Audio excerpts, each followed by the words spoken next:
Good evening.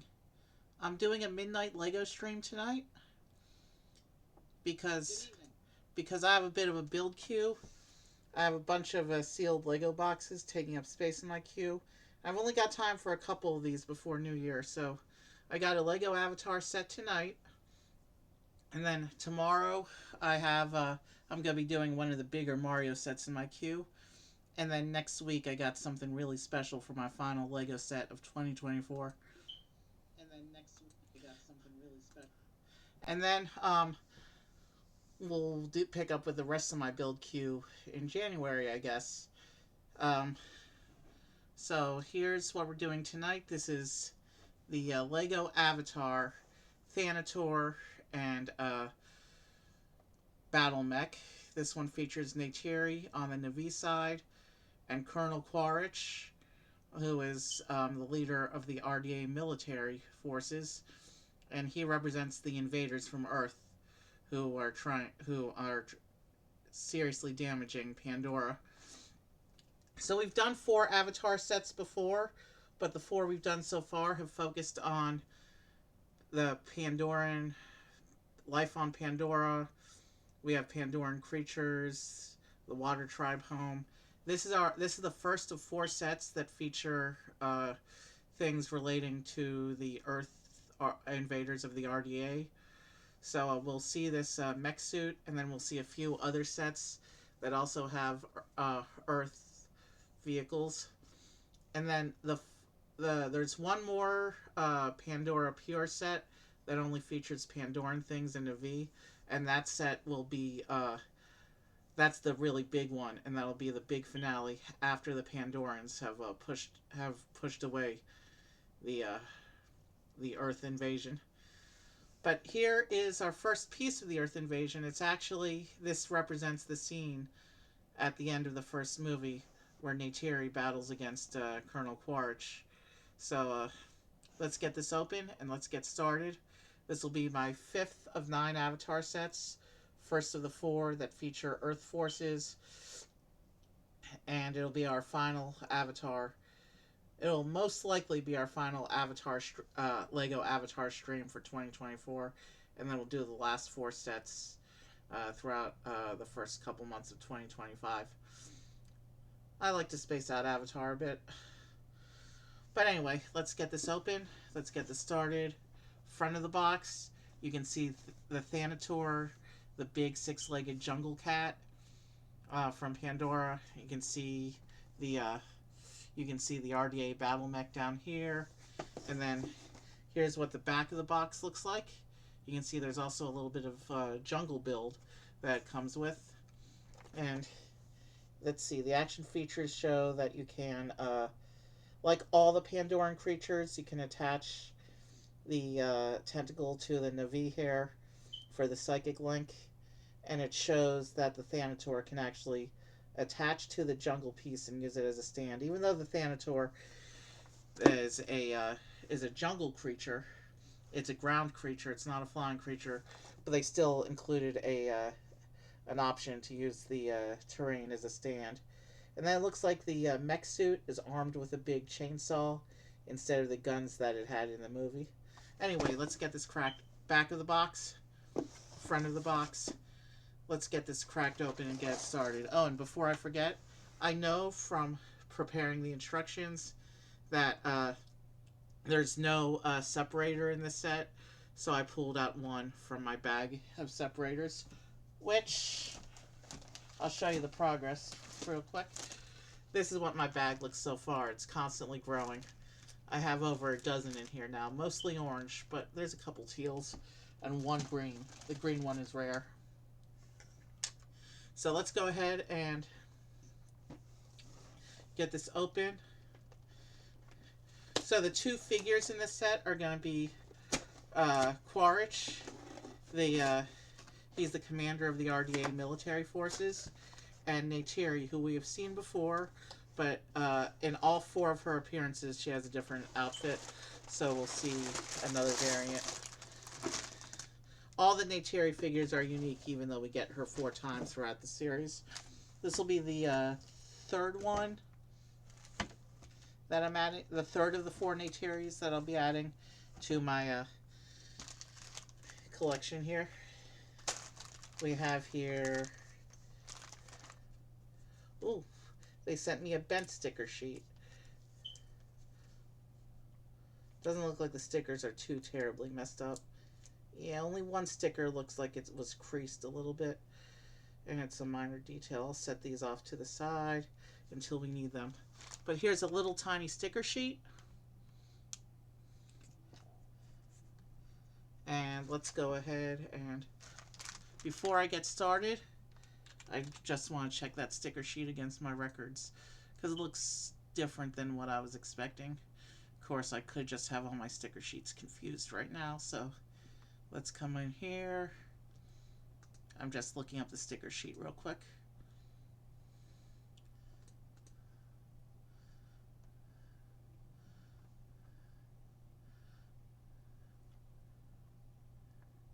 Yeah, actually it is. Yeah. I just had confused for another sticker sheet in the series that we haven't gotten to yet. We're good to go. This looks exactly like it should. Alright, it's just a bit smaller than I was anticipating. There's 8 stickers on here, but the overall size of the sheet is smaller than usual. So these are going to be tiny stickers in the grand scheme of things. Based on the color, they're part of the mech build. And then, of course, we have 3 instruction books here. There's one for the jungle. There is one for the mech suit.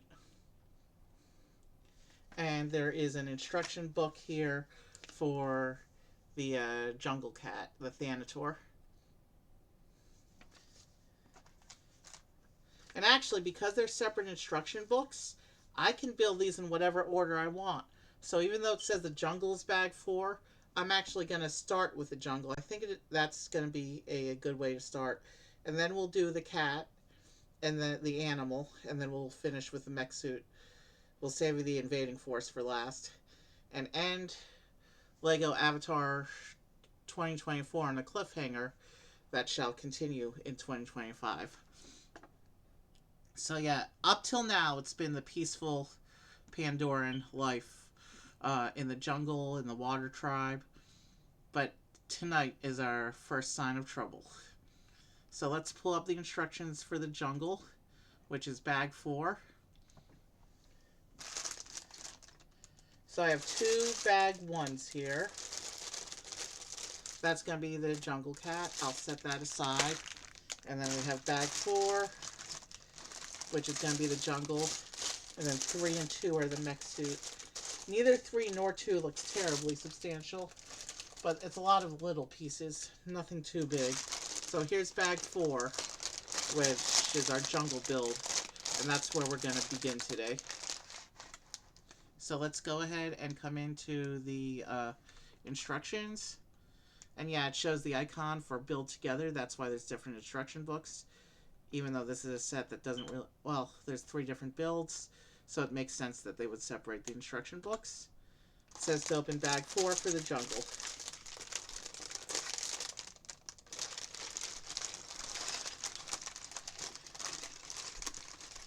I think you'll like the Mario set I have planned for tomorrow. I'm also working on collecting the backlog of all past Mario sets. I'll have that throughout the first couple months of 2025 as well. We'll be doing a lot of the Mario individual interactions, all the sets really over the next couple months. And I have there's a couple of January releases I'm interested in as well. Probably not going to get them straight away, because I have to wait for the inventories on Bricklink. I like to log all my sets. But we're getting some nice stuff in January. Some which I'm going to secure right away for the queue. Alright, the bag is open. Let us begin. I usually keep the sticker sheet up, but judging on this picture, it's all going to be for the mech suit. So I'm not going to pull it on the sticker sheet till we get to the mech suit, unless one is called for beforehand. There's no figures in the jungle book. That's in the jungle build. I mean, the figures are all in the actual two combat builds. We're just doing the bit of terrain to set the stage for the battle scene. So no figures yet. Let's go ahead and get this started.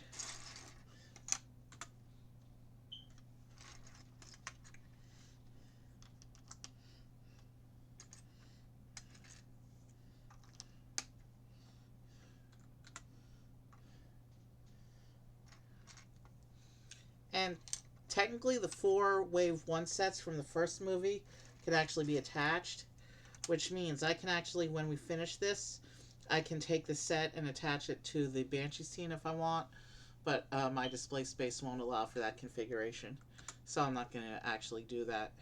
But it's an option that they make available. In the Wave 2 Water Tribe sets, the terrain bits are separate, but you can still put them next to each other.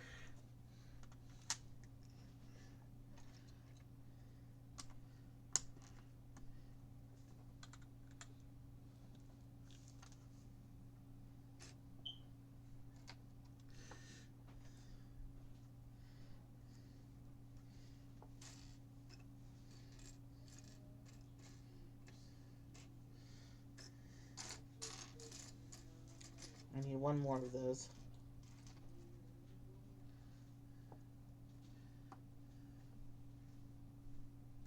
In addition to this and the 2 remaining LEGO streams, I'm planning to do one of my AI generated song programs on Sunday for the holidays. That's either going to be Sunday or Monday. And then I may do one more gaming stream or possibly a karaoke stream. We still have a little bit of content left for the year. Just at this point, there's not a lot of days left, so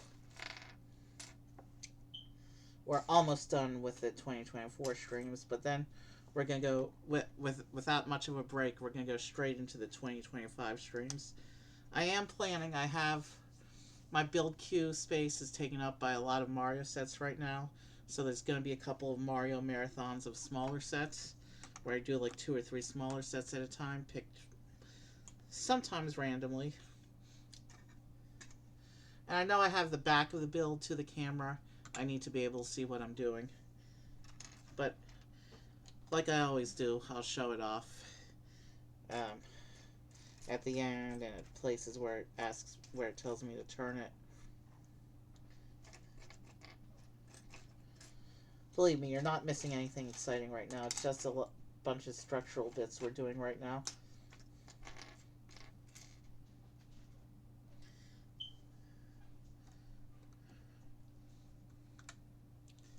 We have our first bits of plant life going on. We have these big, red, long, leafy things that we're putting in. Did I put something in the wrong place? I did. No, that's supposed to be there. Yeah, I put this piece in the wrong place. That's alright. Now we can attach these plant bits on.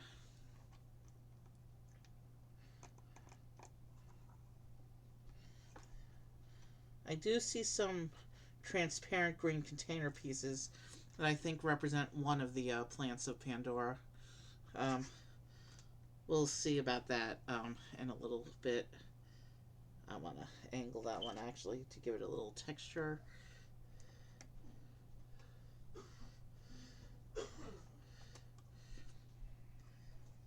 So there's our first little bits of plant life on this terrain. Those are red, I guess you could call them vines maybe. And then we have some more flowers, but the flowers are going up on my side of the build, so you can't see them yet because I need to be able to see what I'm doing.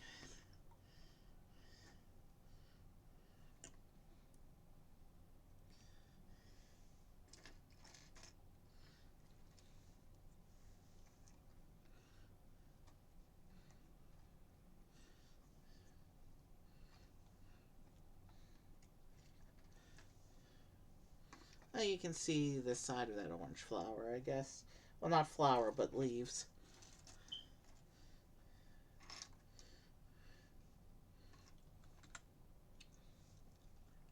Ah, and here's the icon that shows glow in the dark. There's a little bit of a bone piece. This is one of the bone pieces that they're using for this flower. They also use it for plants. Usually in brown, but Pandora is an exotic jungle.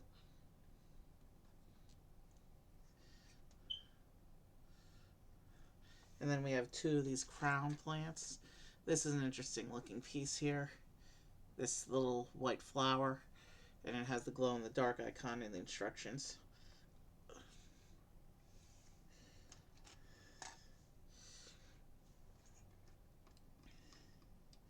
If if I recall, the Banshee scene also had glow in the dark bits. I don't think the Water Tribe creatures had any on their coral terrain, but I think the land based sets from the first movie all have one or two glow types.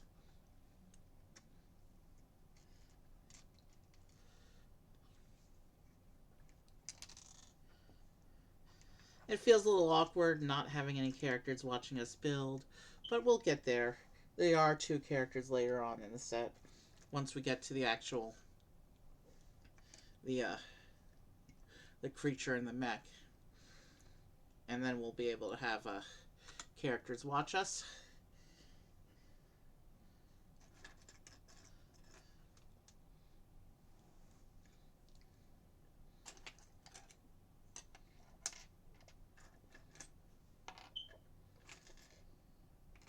Okay, it's asking for this big brown arch piece, and I am not seeing it in my parts pile, which is awkward because that's a very big piece, and a very big piece like that should not, it would be obvious in my parts pile. I want to make sure I didn't scrap it. It's not in the bag.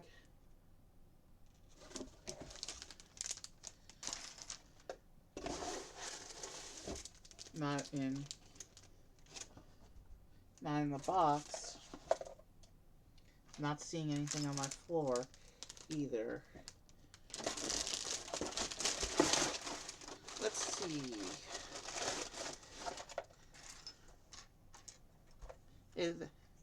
That's a very large piece. You know what it is? I used that piece already.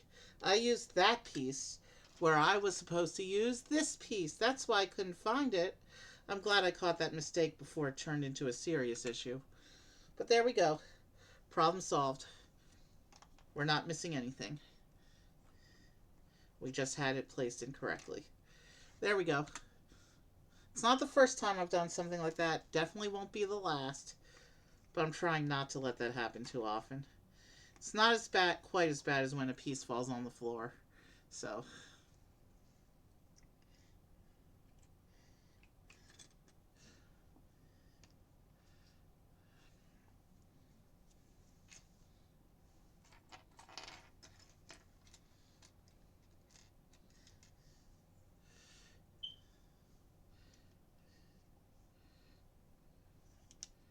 put that onto here like that.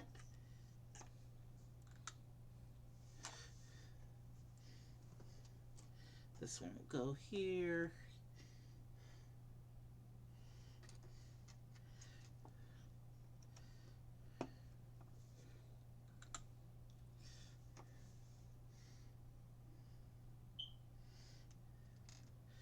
So yeah, there will definitely be a lot of Lego Mario content in January. There's also 6 new Mario sets coming out that are based around Mario Kart. I'll probably be purchasing the 4 smaller of the 6 day 1, but they're going to sit in the build queue until the inventories become available on Bricklink. So I might not buy them day 1.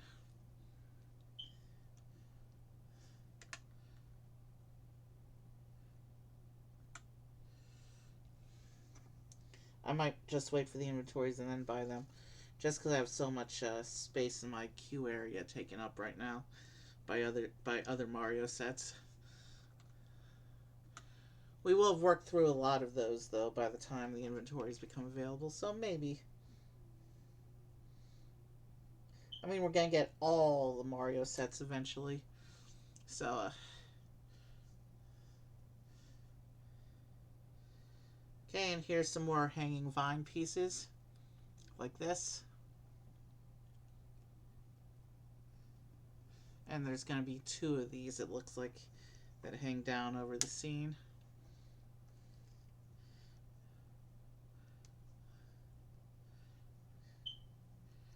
So, this one wants to hang oriented like this, I think. It shows this coming down. Alright, so I think that's how it hangs in the picture. And then we're supposed to get one more of those hanging vines in this step. Now there's parts for a few more of those. So I don't think we're done with these quite yet.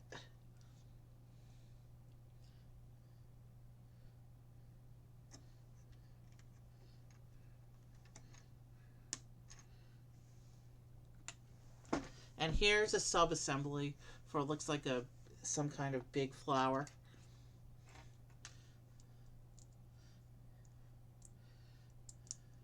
It's interesting what they did with the Disney World interpretation of Pandora.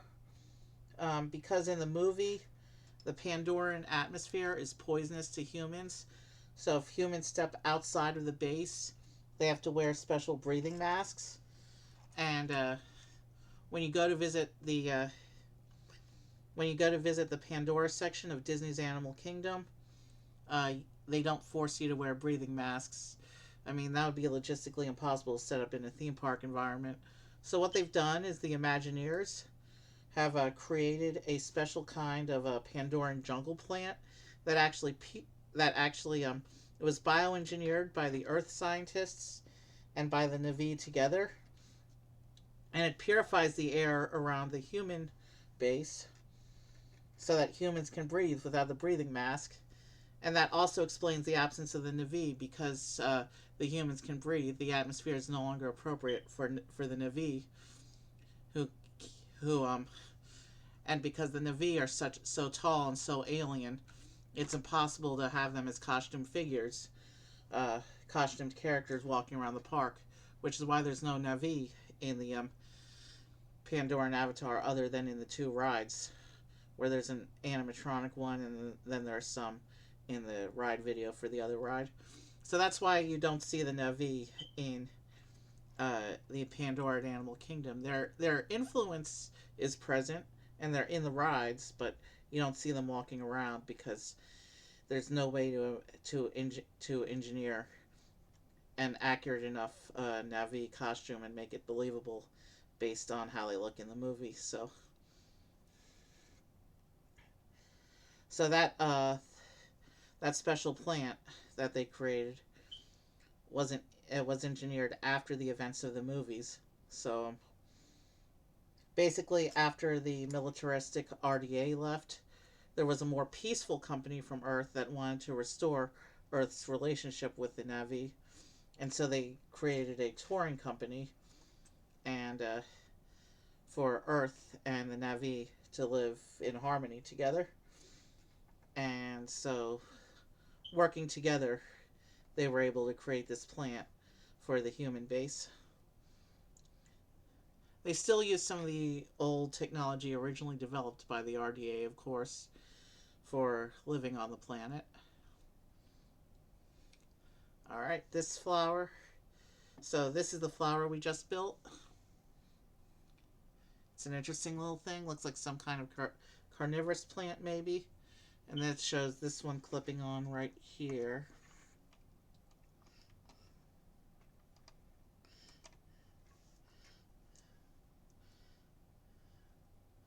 And I just popped a piece out. Let me try and fix that. One thing's for sure, when you get to these little 1x1 bits,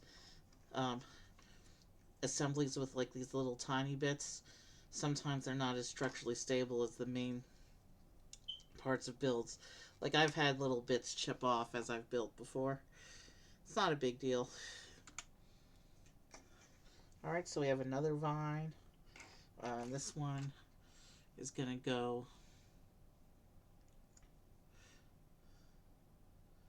Alright, how do they... So that's on that. This is... Did I miss another piece somewhere? I did. Okay.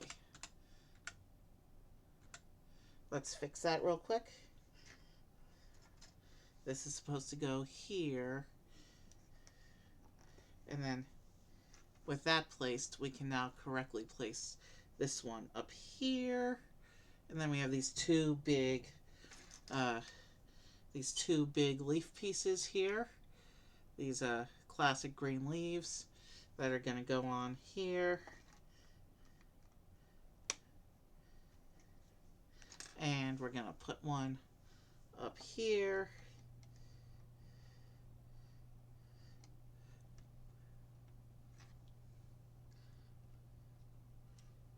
Like that. And now we're doing some more plating. So we're going to make our, I guess we're making our jungle base a little bit bigger.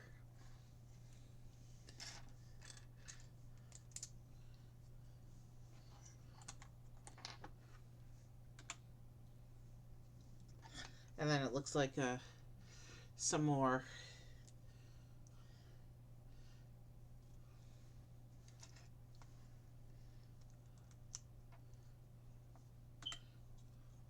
so yeah, we have another whole section of the jungle going up here. This one's gonna have this red ball-shaped plant going on, or balloon-shaped plant. This is the pieces they typically use for balloons. So I'm going to call that a red balloon plant for now. You can see the top half of another red balloon plant here starting to push out of the ground as well.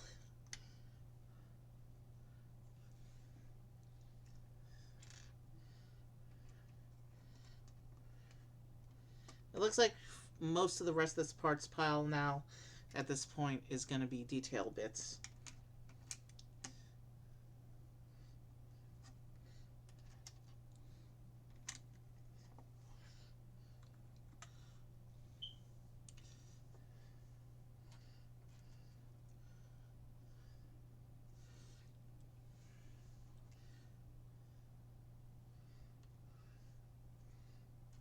These go here.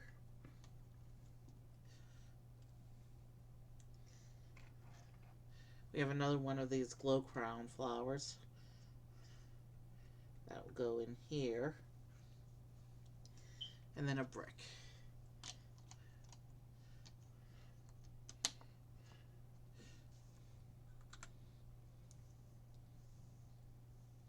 And now we're just going to keep building up the details. And then at the end, unless it has me turn it before then, I will turn this around and show you the full effect of this stretch of jungle.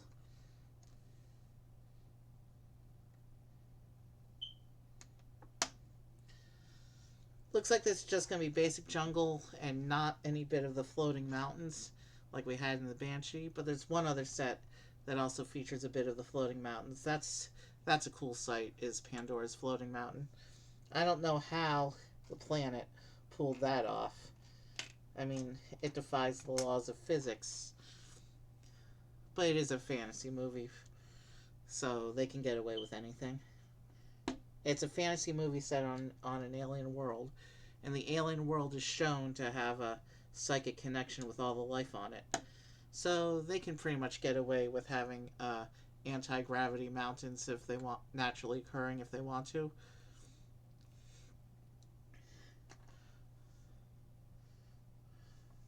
We're going to keep adding various bits of plant life into the jungle as we go up. That's kind of the point of Pandora here.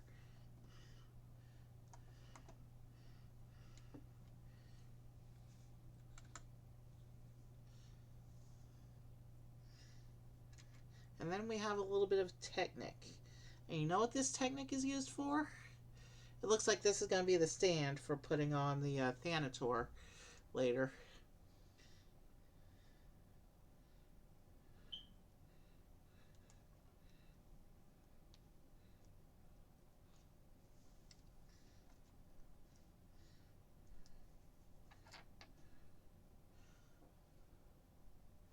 And then there's this little green toothpiece that represents another bit of plant life, I guess. This will go in here.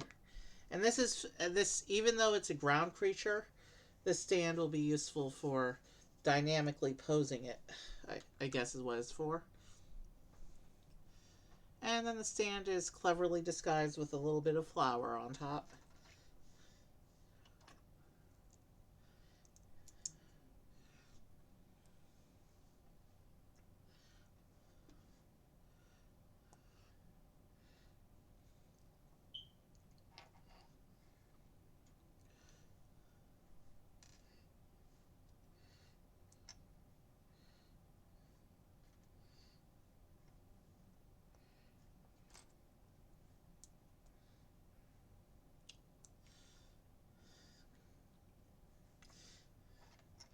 This one will go here.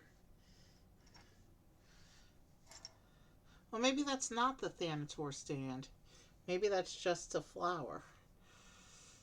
But similar to the little miniature Technic assemblies they've done as the stands for other creatures we've done on Pandora. So we'll see. All right, we have a 2x build, but it's only a single page, so it will be manageable.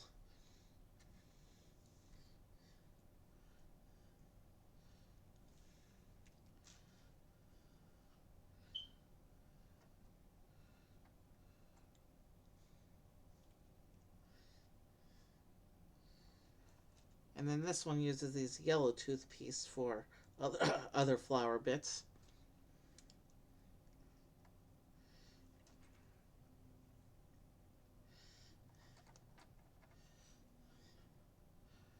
Okay, and then we take one of these pieces and we take another one of the studs, and then this big leaf will clip on like this. And this is the little leaf plant thing we just made, and it says we need to make a second one of those.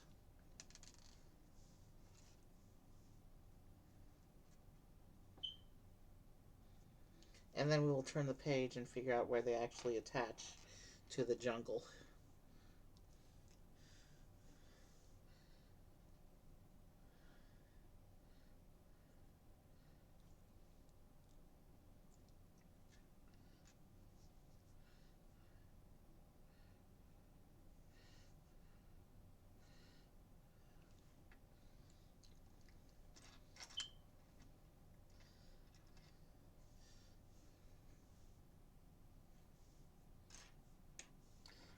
There's another one of the studs. Let's grab that and attach that on. And then the instructions show these going on top of the red balloon plant bits. And this one wanted to come apart as I was trying to place it, so let's try that again.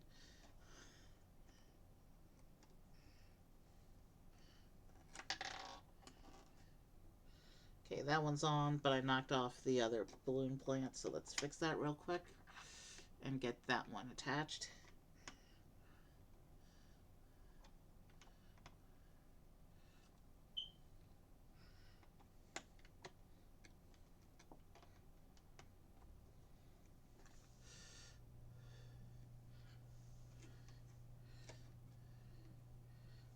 Okay. Well, the balloon plant has its leaf, but it came off. Alright. So the leaves are now attached to the balloon plants. And here's a picture of the Pandoran jungle showcasing the bioluminescence. We still have a lot of parts in front of us, so I don't think we're done with the jungle yet. But let me push that aside because it looks like we're gonna do a sub-assembly, like another little section of jungle that will attach to what we've already built. But it has us doing a separate section real quick, so let's go ahead and get that put together.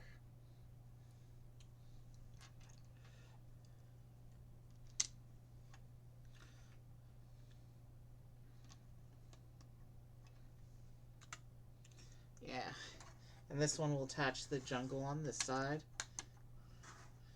And then I guess we're going to start building up this end of the jungle.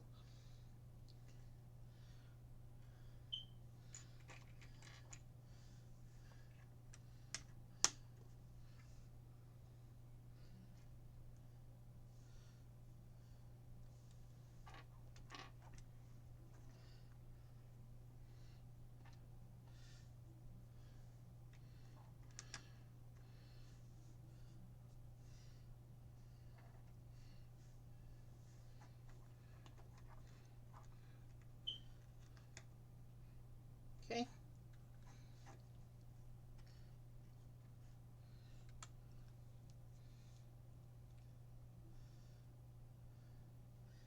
And this one shows another leafy plant piece here that goes on like this.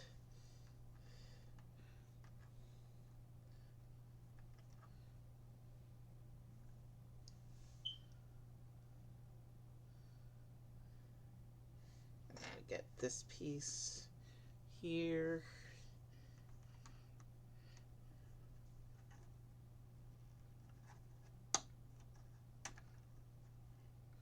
Okay, I'm not sure why that's not secure.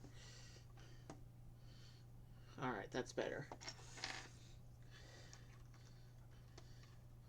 That one goes there like this.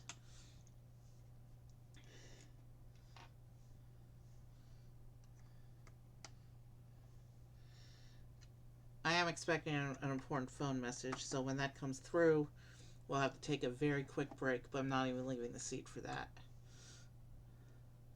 I'll check on it when we finish this first build here. When we finish the scenery.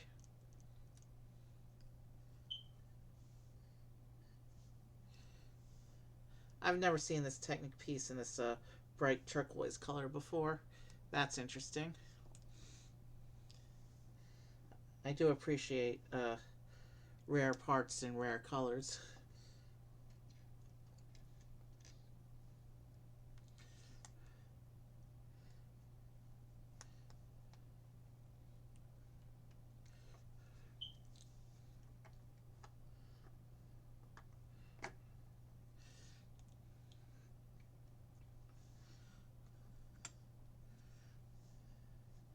And then we get two of these little assemblies.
Okay, that goes there.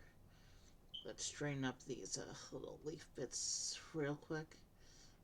Alright.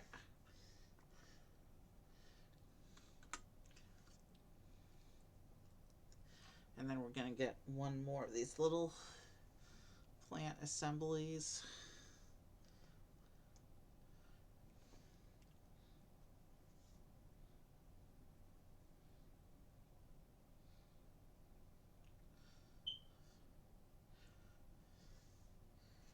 This one's going to go up here.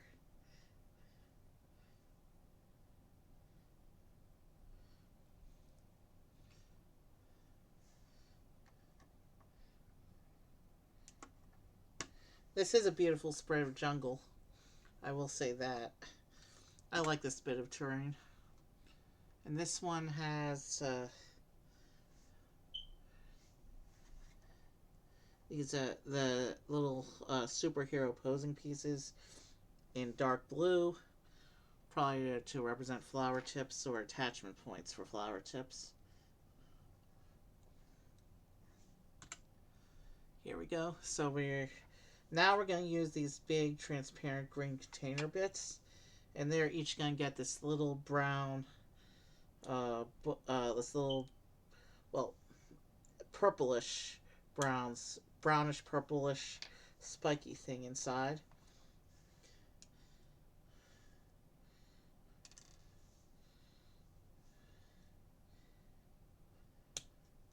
And then we're going to cap them off. That's cool. It gives a little bit of texture and depth to our jungle now. So here's what these little pods look like. And I know the little bushy bit isn't coming out that well on camera, but you can kind of see the vague shape inside. It's fairly obvious looking at it with the eyeball.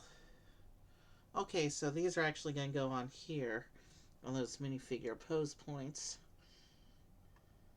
So yeah, I thought those looked like they were going to be used for plants. And the whole assembly just popped off, but this is a very nice looking pod plant of some kind. I like the design of this one, even if it is a little unstable.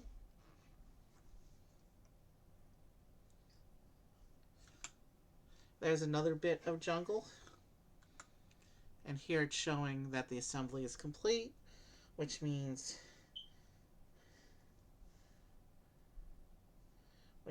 this bag contained a lot of spare bits.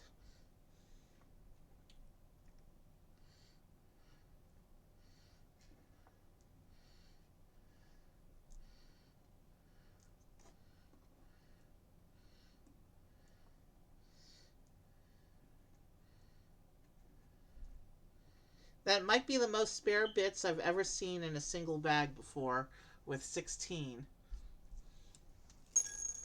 I'll set those aside, and we'll take a moment to enjoy the jungle. And it looks like the Thanator does in fact attach on top of here, cleverly disguised as a little bit of flower and plant life when you're not using him. So here are the inventory pages, because this is technically the last instruction book. But yeah, so we finished our little jungle, and I think my message is about to come through. So let me turn the instructions off, and I'll show you a quick view of the jungle here, so you can see all these different plant lives, very unique plant lives. Some of them very alien indeed, but it's a very colorful bit of the Pandoran jungle, and eventually we're going to have a big cat posing on that flower there. And I just popped a bit off of this flower, so let me fix that real quick. Oh, this is that flower that liked to fall apart. I don't know if I can fix it without taking the whole thing off. But yeah, a lot of these plants are very posable. Like, there are some hungry carnivorous plants here, I do believe. But yeah, here's the jungle from the front one more time. I do kind of like this big rock formation in the middle. It draws attention, and then all these different colorful, weird plants. And then here it is from the back. I mean, I know you were looking at the back for the whole build, but here now you can see it in its full spread going around. And from the front one more time, because you didn't get to see a lot of that.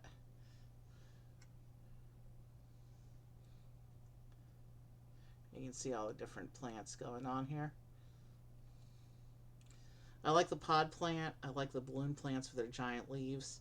The flower stand for the cat is interesting. I do like this carnivorous looking plant here. I mean, I like all of this, really. This is a very beautiful bit of jungle. And I will put it down and you can enjoy it while I check and see if that message has come through. Give me one moment.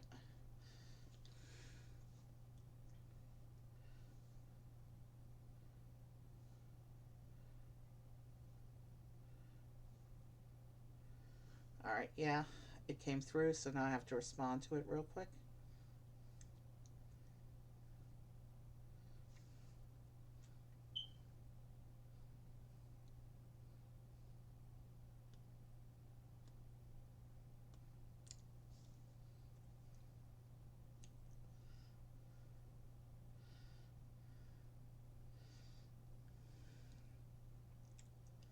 Alright, we're almost ready to continue. Sorry about this. So we finished our jungle build, and well, I talked for a while at the beginning. So we finished our jungle build in about 40 minutes. So I'd like to revise my 2-hour estimate to 2.5 to 3 hours for the set as a whole. I don't really care how long it takes, but I do like to keep track of metrics so that I can estimate the length of future streams based on piece counts and complexity. Like I did a 1500 piece set in 4.5 hours, but then there was a 1200 piece set that took me a little bit longer. Well, it's hard to do metrics for sure.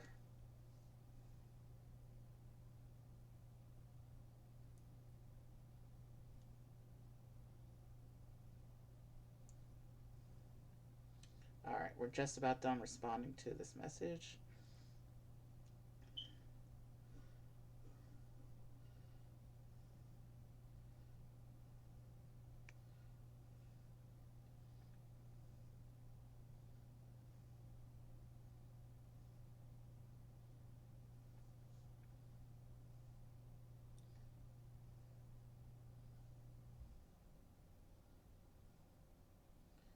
Okay, I think we're good to go here. Sorry about that little interruption, but we're good to continue.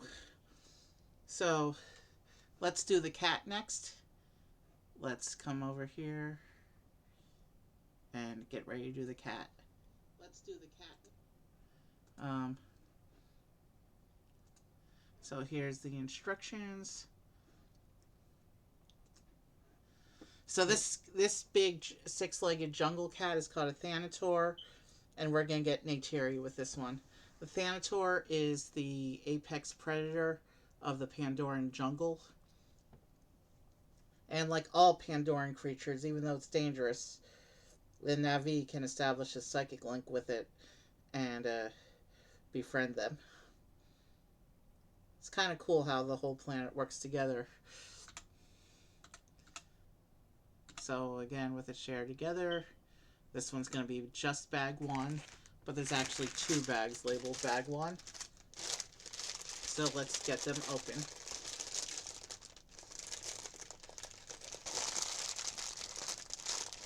So there's 4 different Neytiri figures in the line. 3 from the first movie and only 1 in the second movie sets. This will be our 3rd of the 4 Neytiri figures, and the last one we won't see until the final set, the big set that I'm doing at the end. So this will be our last Neytiri for a while. And as I dumped the pieces, one fell on the floor. So let me see if I can't get that without disrupting things too much.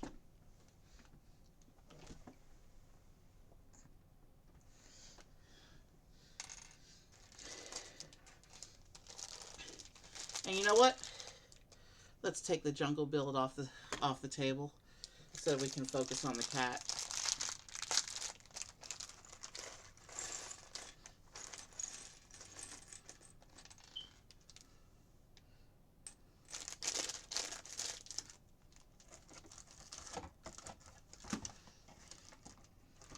This is the first Pandoran creature we're doing. that is a land-based creature rather than an air or water-based creature.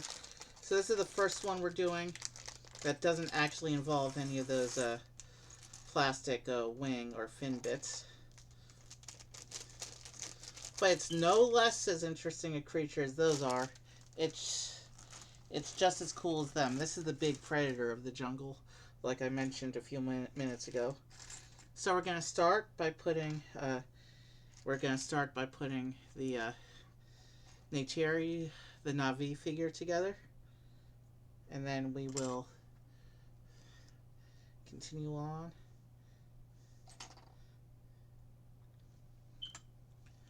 So she gets hat, hair, or head, a hair, and a bow. Oh, and she's got the warpaint in this rendition. I think this is the only Neytiri figure with the warpaint going on. That's a pretty cool look for her, and I'll show you in a minute. Oh, and I just... big, chunky headpiece for the cat. I'm going to set this aside till we need it. Like most Pandoran creatures, it is a pre-molded headpiece on a brick-built body. I think that's a good compromise to get the unique alien look of the Pandoran creatures while still giving an enjoyable and fun build experience. So let me show you the figure before I add the bow, because I think this is my favorite rendition of Neytiri so far. You can see she's got the war paint, the gold chest armor going on.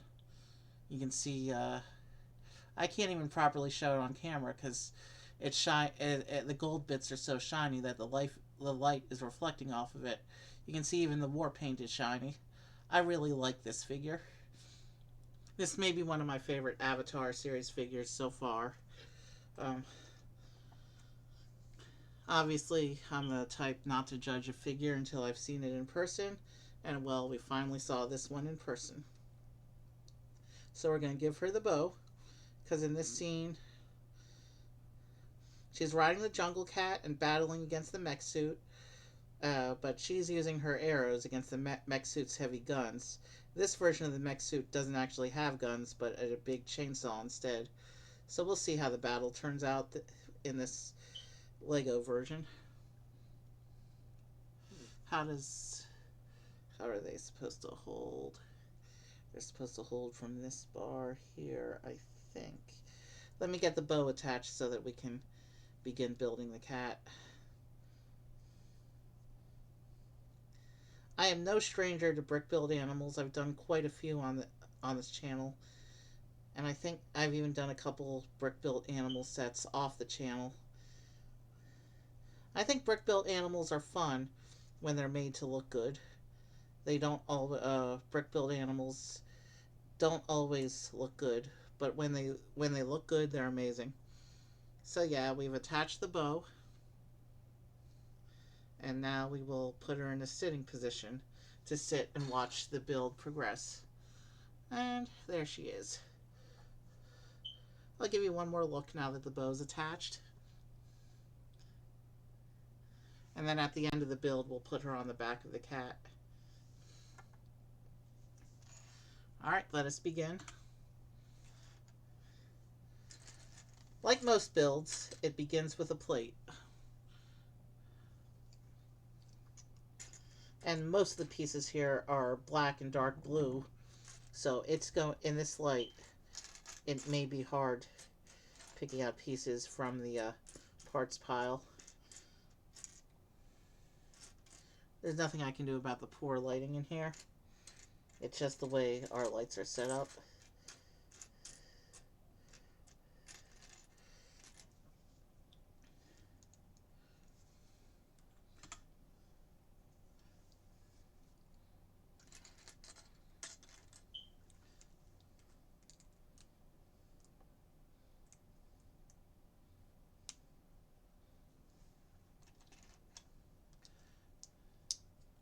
This is a very interesting combination of black and dark blue. It's very hard to tell the difference in the light here, but I'll get through it. Color matching is easier when you have the parts next to each other, which I do, so Shouldn't be too much of an issue.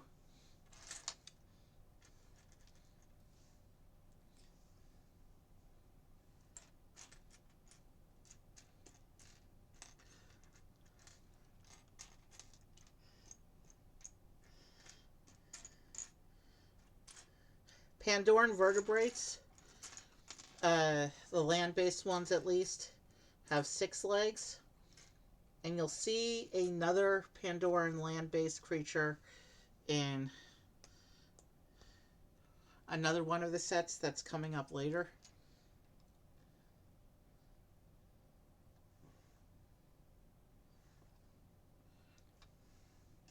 I'm not going to spoil it. It's not quite as fancy as this creature, but it's got an important role in the movie.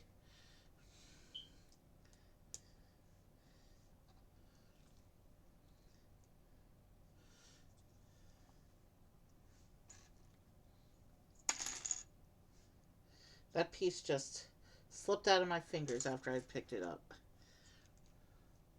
I do have clumsiness issues, as you know, but it doesn't affect my Lego building too much, but at least once per stream, we get a drop.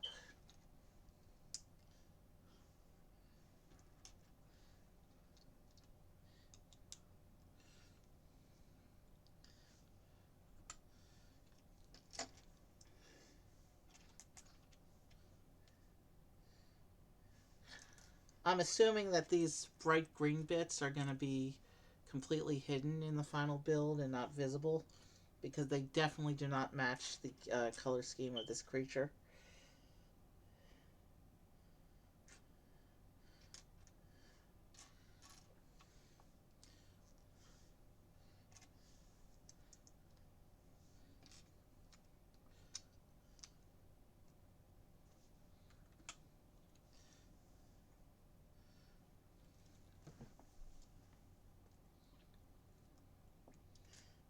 Black with clip.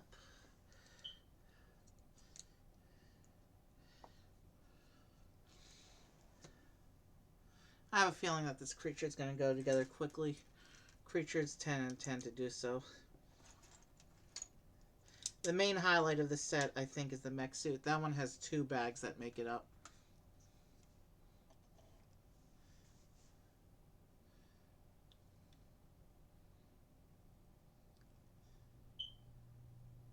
Yeah, let's get this assembly going.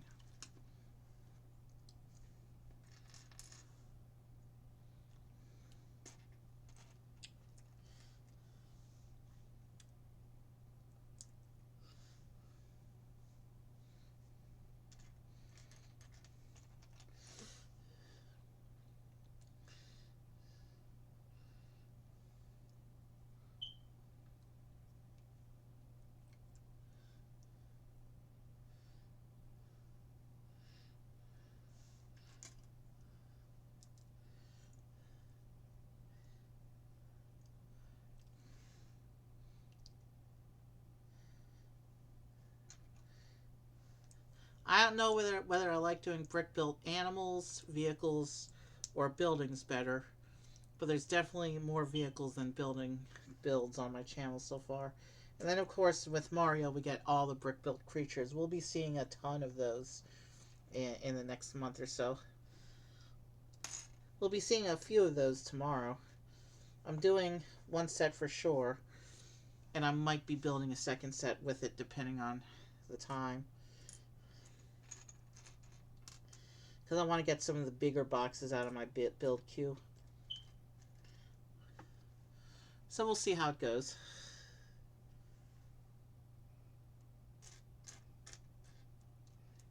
There's the other one.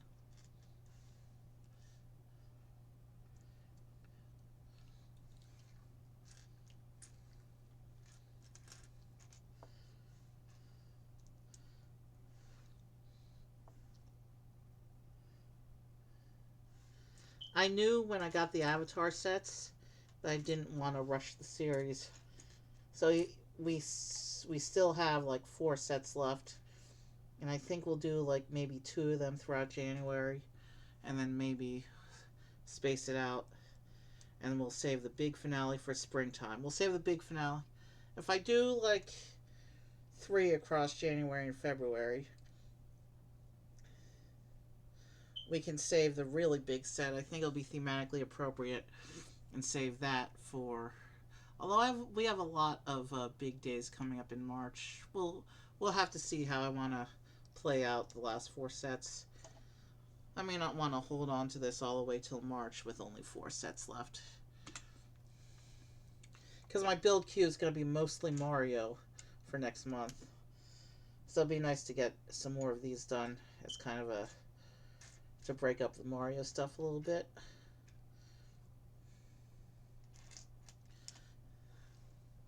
I don't know. We'll have to see how the next month or 2 goes with the Lego content. I know that I haven't done a lot of gaming content this year once the Legos kind of took over. I want to bring the Legos back. I want to start doing some karaoke streams. I'm trying to set up the situation to allow me to do some live piano practices again, but that's still going to be a little while before I can get that going. I'm working within the confines of my available space, so it's not really easy to set something like that up.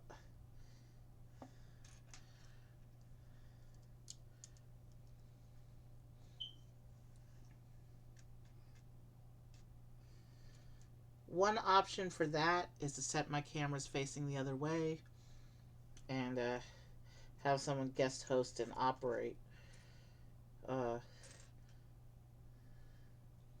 stream. But it wouldn't really make sense to have a guest host for my piano stream if they weren't doing content themselves, so we'll have to see about that. That's the only logistical solution I can think of with the current setup for doing piano practices. But I do want to start doing piano practices on the channel again, so I'll have to figure something out. But that's a 2025 project at this point. I pretty much have my stream plan set for the rest of this year. We're doing Lego tomorrow. We'll do the music program Sunday or Monday. And then next week we'll have one more Lego stream. And maybe one more gaming or music stream. We'll see. We'll see how things go depending on the timing of everything. I think I might celebrate the new year. First week of January, do a night where I just open random Mario boxes and build as much as I can until I'm too tired to continue. I don't know how many hours a stream like that would go on for. Maybe we know that my limit tends to be around the 4.5, 5 hour mark, as we discovered on some of the bigger sets in the last couple months. But maybe that night, planning a open-ended marathon, we'll do an endurance run and see how far I can go, how far I can force myself to go. But maybe not. That might be too much for me. But there's enough smaller sets in the Mario queue now that we will have to do a whole bunch of Mario streams where we just do a couple sets at a time until we've worked through it all. I figured out a storage system for the Mario that should work. Should allow me to get a full set in there. But can't say the same for my other themes. My storage options are getting limited now. I've outgrown my storage. I've outgrown my display space. Right now, only my Mario container was given intentional room to expand. And even then, part of that container is being used for other stuff right now, and I'll have to take out the other stuff in order to get in everything that Mario's going to get, so we'll have to see how things go.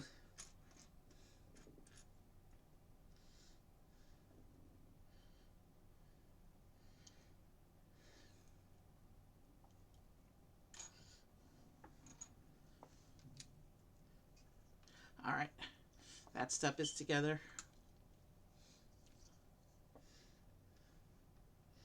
Okay, sorry, when I stop talking, that means I've switched into focus mode. It happens periodically throughout a LEGO stream. Sometimes I run out of stuff to talk about. Do have a couple holiday parties coming up in the next 2 weeks.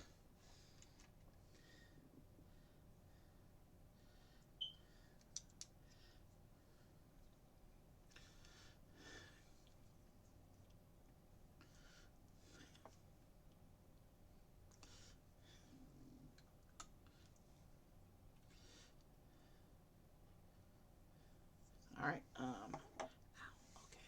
Ouch. Excuse me a minute.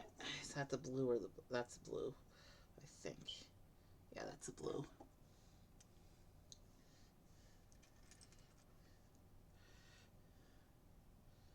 Okay.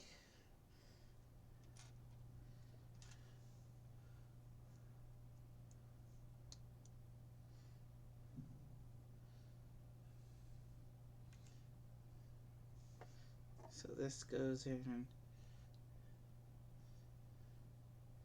here. Okay, so now we're building up some of the shaping for the sides of the body here.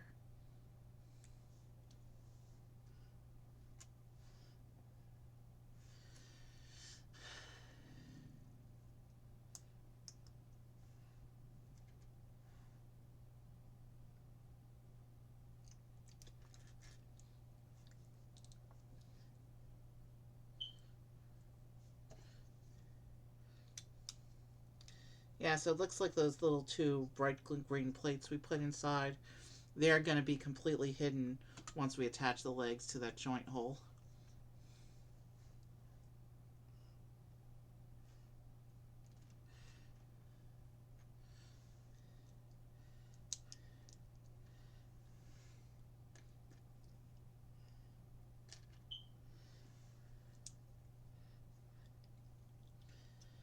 So you can see on the last couple steps around here how we built up the shaping around the joint, around the socket, so that it's more natural looking for where the leg is going to go.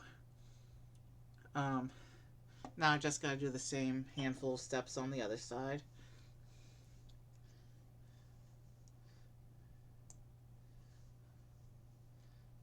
But one of the things I like about brick-built animals is when they give attention to detail in the shaping, so that it actually looks good and doesn't just look blocky and cartoony.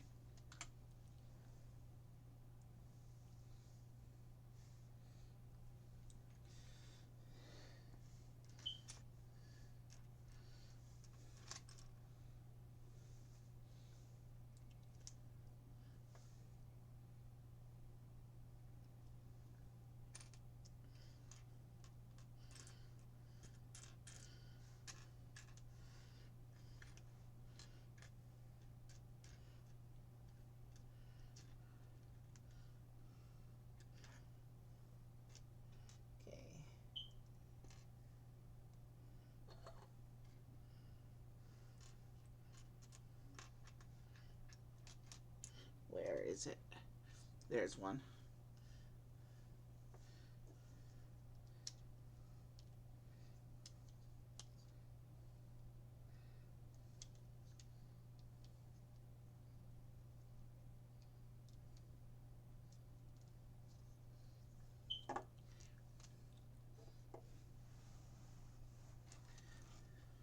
Okay, I need to find this last little wedge piece before I can continue.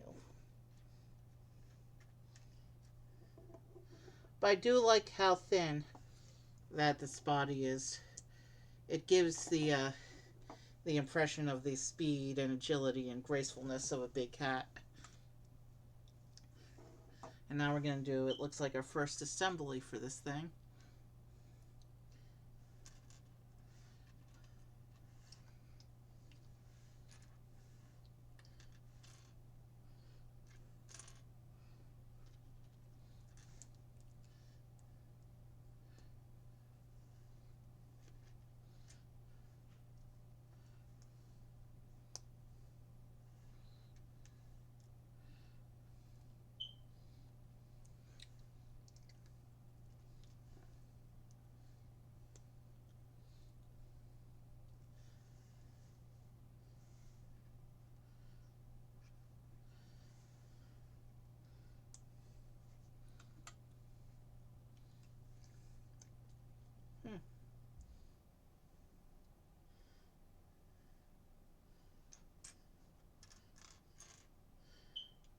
This may be the beginnings of one of the legs, or maybe it's the next section.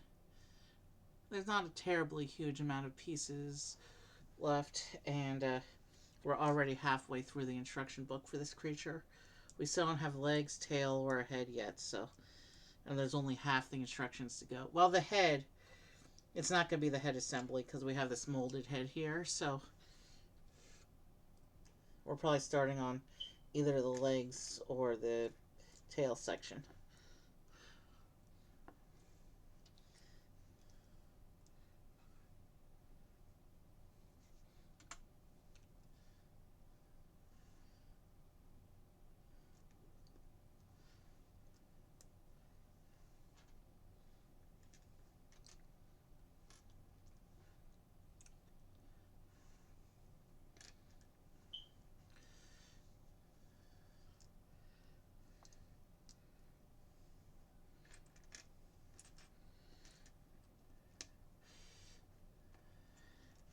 Okay, so it looks like it's the upper portion of one of the legs, based on how it attaches here in the picture. So it'll attach on this pin here, completely covering up the red bricks, and that's how that piece went on. You can see it here, and you can see how it turns, and you can't really see that in the light because it's limited light, but you can see that section up front, and it's got this little hinge connection pointed downwards. So that's where one of the legs is going to attach. Looks like it's having us do something very similar, but with different colored inside pieces. So let's see.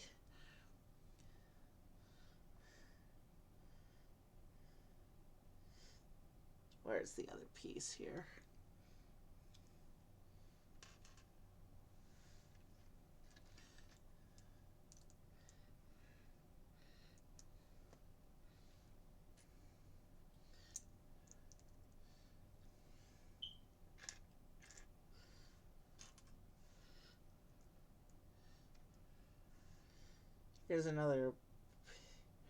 Here's another plate with a hinge connector on it. This will probably be the upper section of another leg here. But this one also has a ball joint on it. So, yeah, this piece is similar in overall shape, but a completely different construction from the one we just did.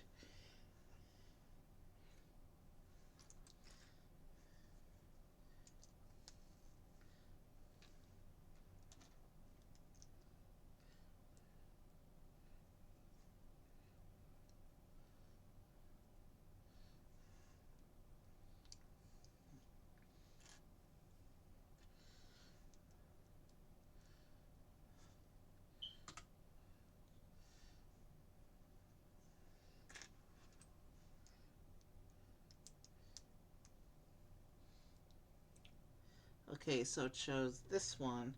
So this one actually has connectors, I think, for 2 legs, and it's going on the ball joint socket, and completely covers over the last bits of the green plate. So, yeah, the brightly colored internals are completely hidden on this side now. So we're going to build the last 2 we're going to build those 2 joint sections for the other side now. That's what this side looks like with those attached. And now I'm going to flip it over so that we can build these other 2 assemblies for this side.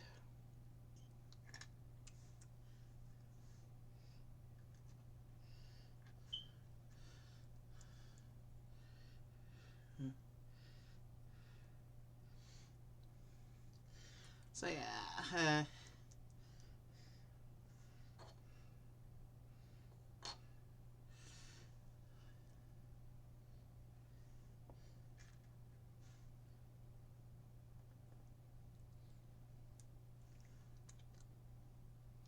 we're quickly running out of pieces here. It'd be interesting to see how the legs are built, given given that there's not a lot of pieces left by the time we finish these last 2 joint assemblies. We know the head here is molded, so it's not going to be that big, huge affair that a lot of brick-built animal heads are.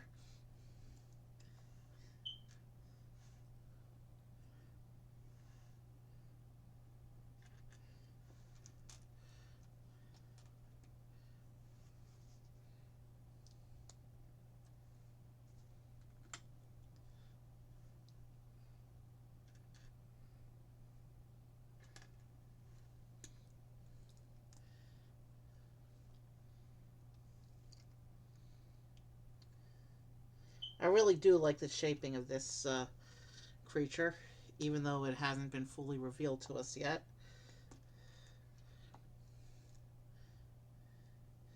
It definitely looks like a scary predator, but still graceful and beautiful.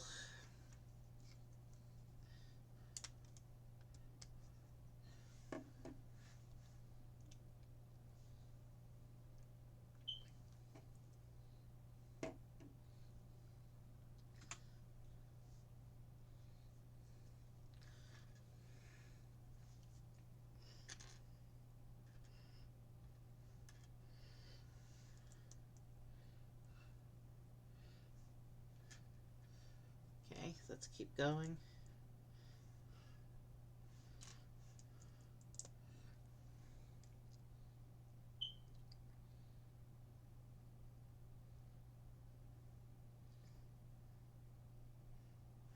There it is.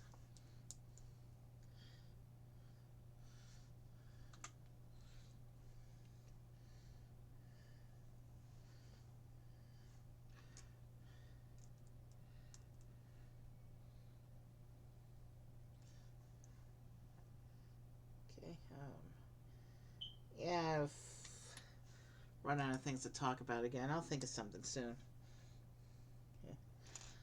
I'm just really enjoying this build process.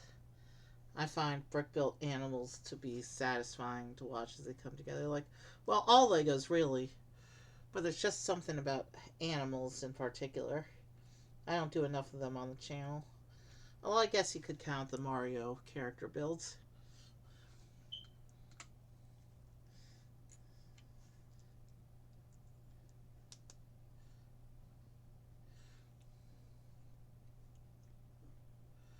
And here's the last of the joint bits going on.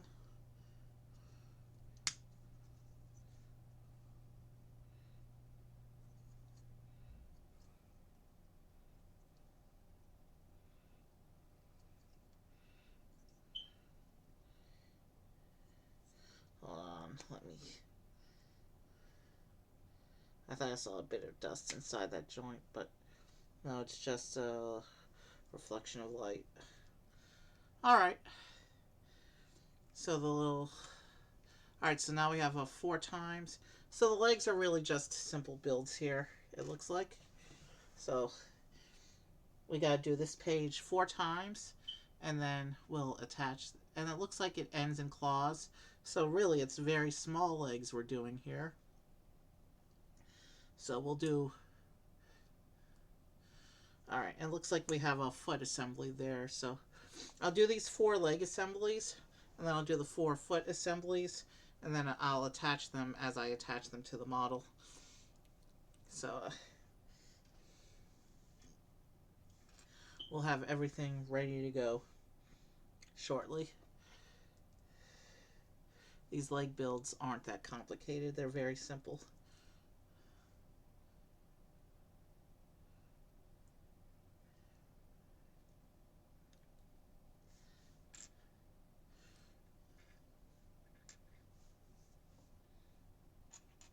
There's 2 of the leg assemblies.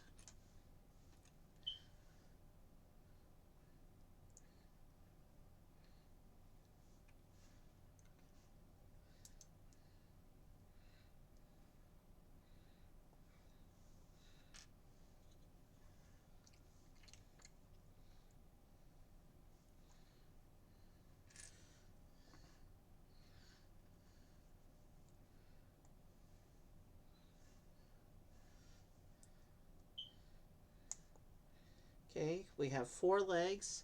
Let's do 4 of the feet now.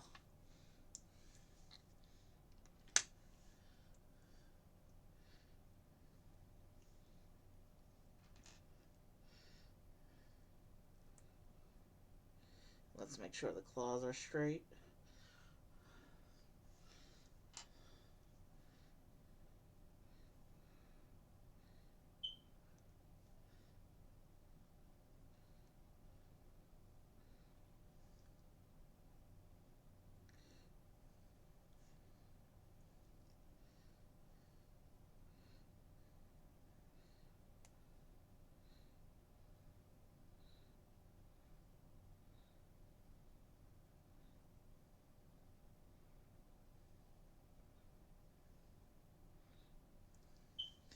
Okay.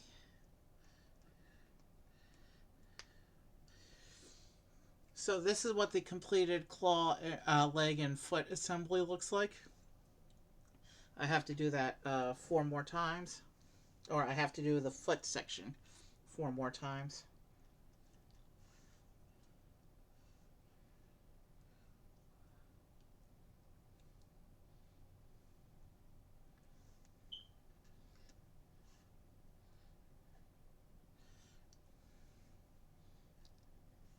So yeah, I think this is going to be closer to a 3-hour stream than my previous estimate of 2.5 hours. We'll have to see. We're almost done with the cat, but the mech has 2 bags to it and a bigger instruction book in terms of page count. So we'll have to see how things go. I don't care how long it takes. Lego is Lego. And if I had the endurance and the stamina and the boxes to do so, and believe me, I do for a Mario night, but we're not doing Mario tonight. But actually, if I had the stamina to do so, I would build Lego all day if I could. But I don't have that stamina. So, I'm going to limit to 1 bigger set or a couple smaller sets in a session. Sometimes it makes sense to do marathons. Today it doesn't. All the Avatar sets are big enough. Well, there's only 2 Avatar sets that are small enough to consider combining into one, and we already did that stream a few weeks ago. You can go back on my YouTube channel of the same name if you missed that. The 2 water creatures, those sets were small enough that I could do them as a double feature. And I've got plenty of other set combination streams. Mario City I've done combinations for.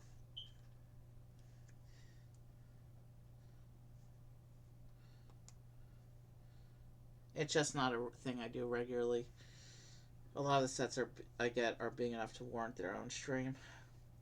You can go back on my... I have several YouTube channel. I have several Lego playlists on my YouTube. I have a general one called Building Things, and then that's most of my Lego sets.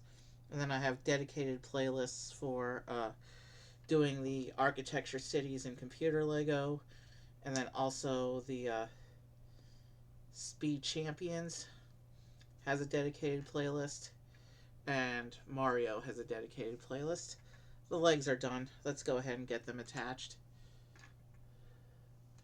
So these connect on these joints here. Okay, I see how this connects. And we can make we can kind of pose the leg a little bit like this. And then let's attach this leg here. Oh, I was doing that off camera. I'm sorry. Oh, in addition to the cities, I think I had one other dedicated playlist that did I use the wrong piece? I think I used the wrong piece for this. Yeah, I used the wrong piece for this leg. Hold on. I'll fix that real quick.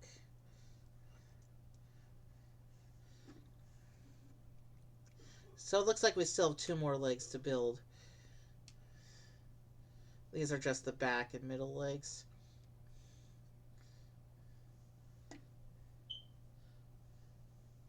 I used the incorrect piece on one of these as well. Let me fix that leg real quick as well.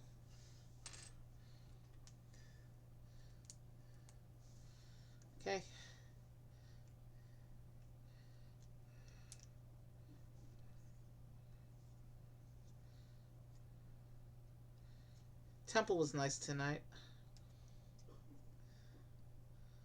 But Rabbi skipped the sermon. Guess... yeah, it's not going to balance till I add the last leg, I don't think. And even then, we still got to build 2 more legs, so it may not stand yet. No, it's standing a little bit. So if this was an earth cat, we'd be done with the legs, we'd be adding the tail assembly, the head assembly, and we would be done. But this is a Pandoran cat, which means it needs 2 more legs. This is what we got so far with the 4 back legs attached.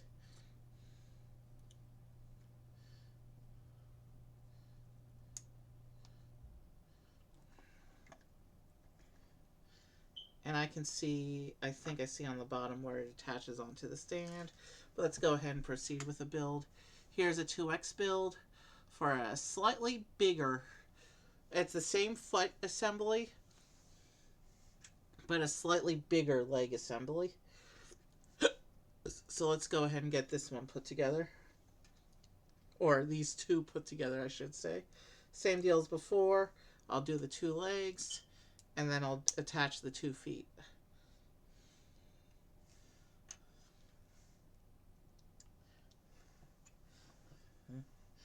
We're very low on parts now. We're almost done with the cat.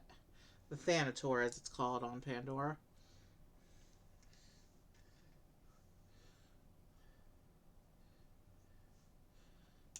Such a beautiful and majestic, but scary and deadly creature.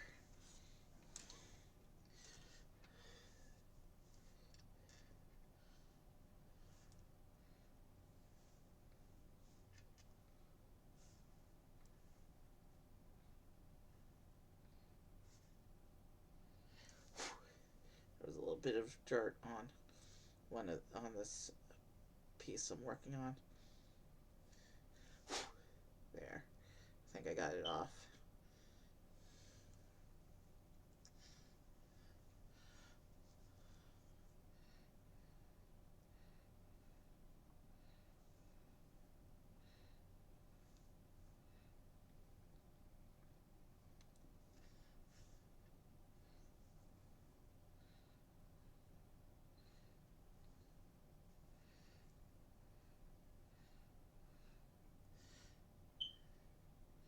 So the legs are actually a lot simpler than I thought they would be, given how substantial the body build was, but still pretty cool. It's effective. It helps to give the creature that graceful, quick, fast, hungry look.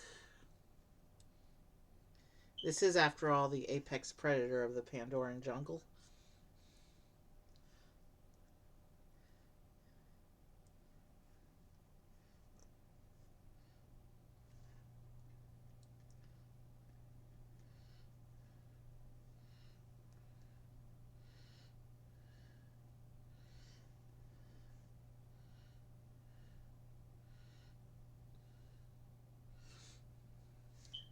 Okay, the feet are on the legs, so let's attach these last 2 legs to the front of the creature. There's one that goes right there, and then one that goes here.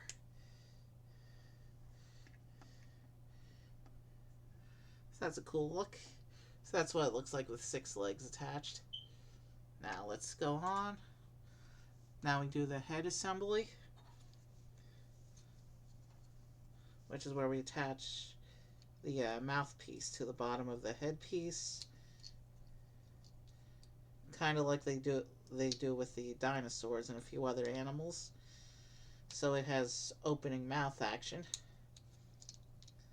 I do appreciate opening mouth action on animal builds.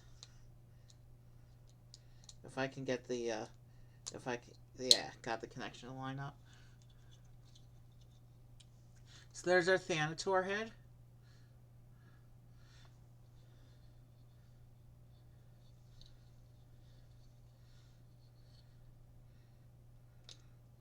And that's what it looks like with the mouth open.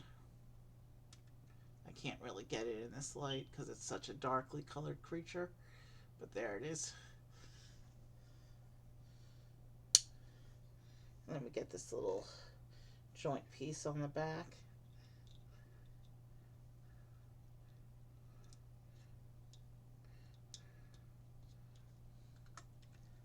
And then we have the, of course, the tentacle pieces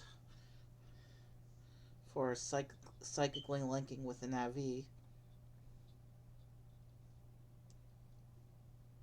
We're going to wait till the end to attach Neytiri to the creature. Somehow she got turned around somewhere during that build. I think the whole table got turned around at some point, so let me adjust that real quick. It probably didn't affect the build watch, but this bit's a little bit off camera. Sorry about that.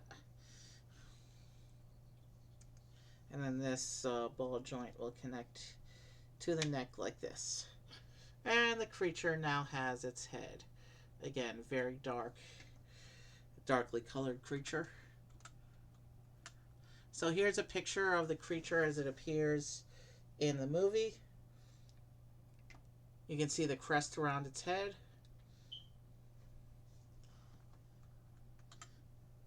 And here we have a tail assembly.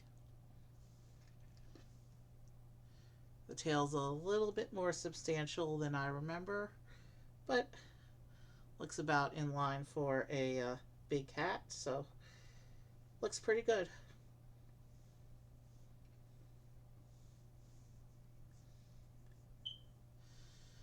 And once I attach the tail to the back of the cat, we'll be ready to move on to the mech suit.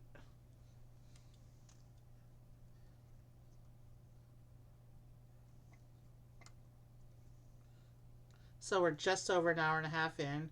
We've completed 2 of the 3 builds, half the numbered bags.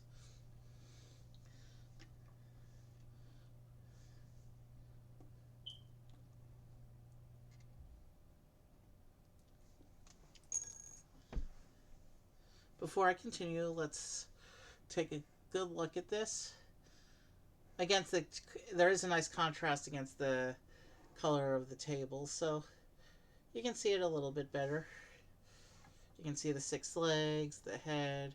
The mouth does open, but I'm not going to poke around for articulation right now. You can see the tail back there, and there's the creature. There's it is as a whole. It's more of a shadow in the limited light I have, but it's meant to be a shadow in the world, I think. So there it is, looks pretty cool. And at the end, when we're setting the scene, we'll put Neytiri on. That's what the 2 studs on the back are for. There's 2 studs for Neytiri to ride like that. So basically the Navi on most of the animals, they basically lie down on top. You connect one of the tentacles to their hairpiece, and then it works. And then it shows a connection down here. So let's just see how it connects to the jungle real quick.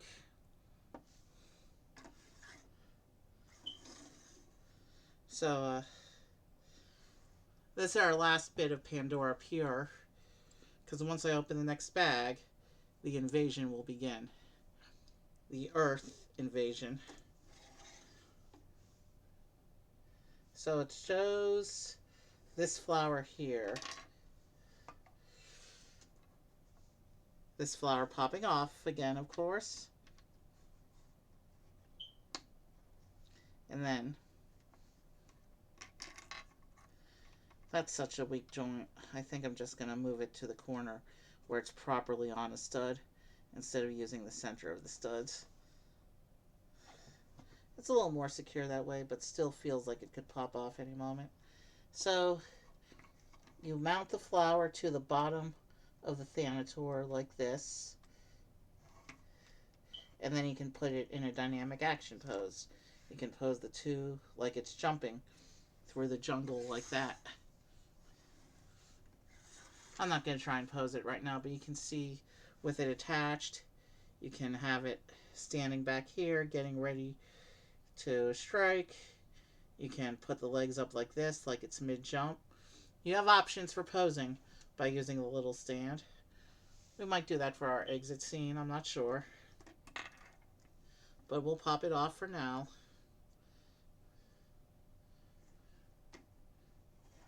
And we will reattach the flower that keeps falling off.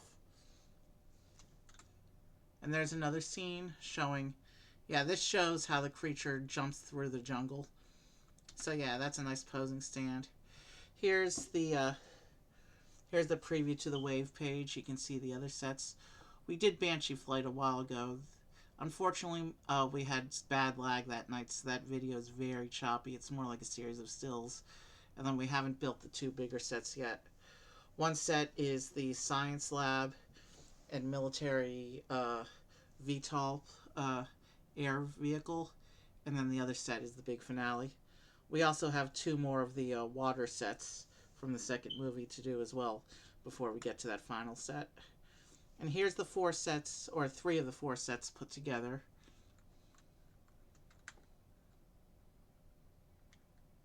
And here's the other set that wasn't part of that spread. So you can see actually, but there's the bit of jungle from this scene, so you can see how all the sets are meant to be combined into one big scene. But that's not how it was in the movie, and that's not how I'm doing it. Let's take the jungle off, and let's take the cat off, and prepare for the third and final build. It looks like the page count is actually roughly comparable. So it's a few more pages, but not too many more. So it may just be the way the bags are divided to make it simpler. Let's get bag 2 out, and bag 2 will show us with the military man. So this is Colonel Quaritch.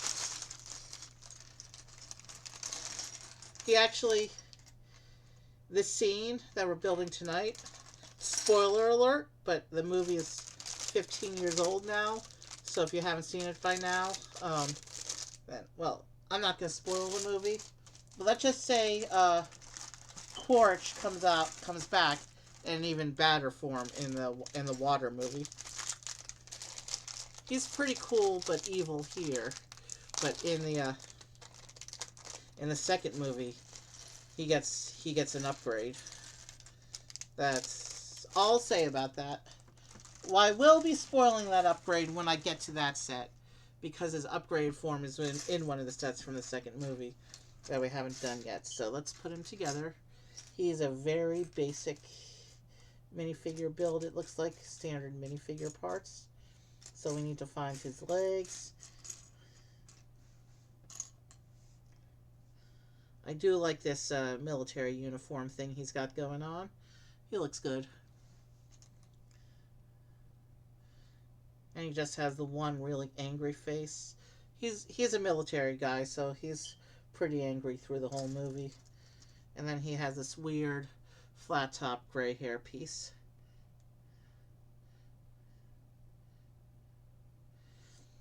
There's Colonel Quaritch. He's the commander of the RDA military forces in the first movie, and we'll be seeing him again in another form in a later set. You can see the how the light reflects against some of the printing on his military uniform. Normally in the movie he'd be holding guns and weapons and stuff, but since he's piloting a mech, that's probably why he doesn't have an accessory here. So we'll just sit him down to watch the build. And because he's Neytiri's enemy, I'll sit him across the table so that they don't sit together.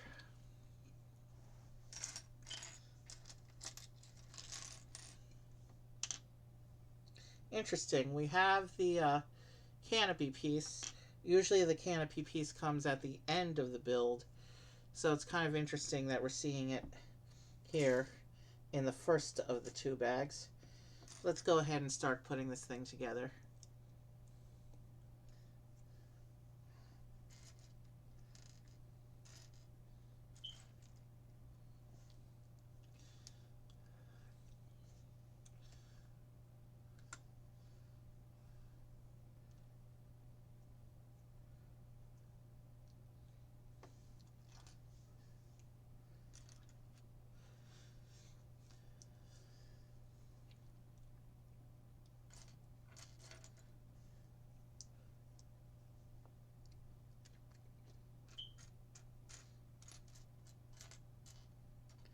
I'm no stranger to Lego mechs. I got a few in my collection.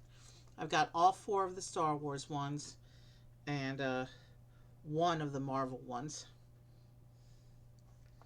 Speaking of Marvel, I have three big purchases planned for January, and one of them is one of the new Marvel sets. My first bigger Marvel, well, my second bigger Marvel set, and you'll just have to see what it is because this thing is amazing. I saw early reviews for it, and I don't want to spoil it.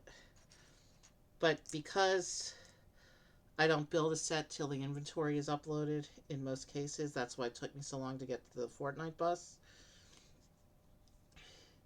I probably won't be streaming that set until February.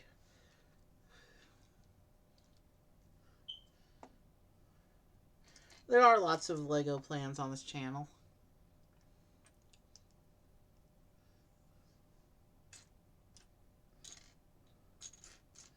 I just do need to slow down a bit, even though I have the budget for it, because I need to figure out the rest of my storage system before I can get too much more. Mario's good. My Mario container has expansion room. My other stuff not so much, so I need to figure out how I want to proceed with the storage system. It may be that I have to start storing big chunks of my collection in the storage unit, which means I won't be rotating my displays quite as often because it'll become a whole big, long, convoluted process at that point.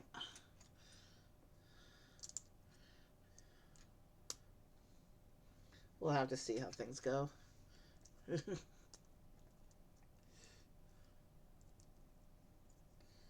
So it looks like we're framing up the main body section of the mech. We're creating a frame structure for it right now. Here's what looks like the console page. And I'm going to pull down the sticker sheet because this build is where the stickers are going to come in for this set. There's 8 total stickers here. And but before we get into stickers, we have some printed console pieces going on. So let me get these on, and then I will show you the control setup for this mech.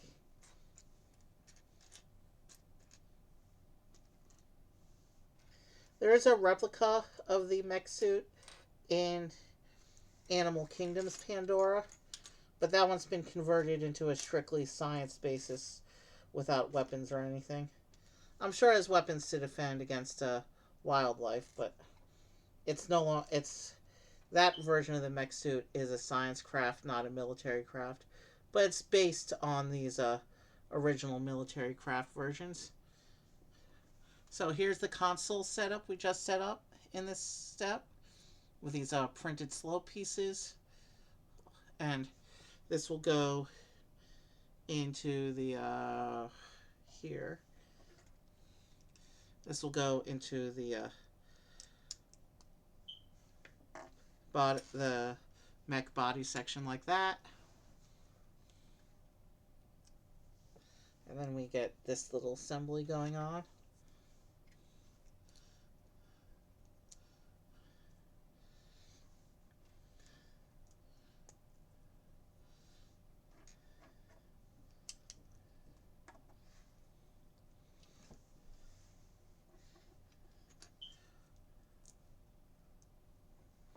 Let's keep building up these bits.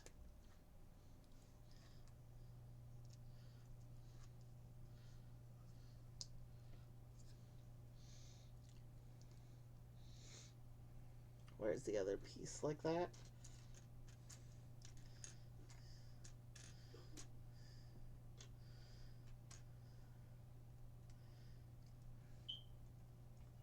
There should be one more of those curved pieces.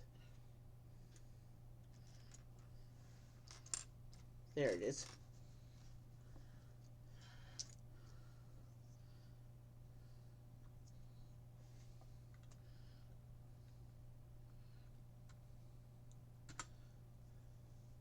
And then we go to the bottom of the mech, and it looks like we're attaching these ball joint pieces.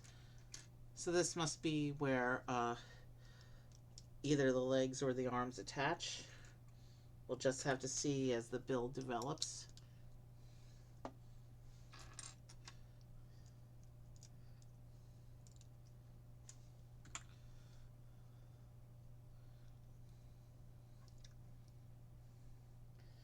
We're starting to splash in some of the exterior green color here.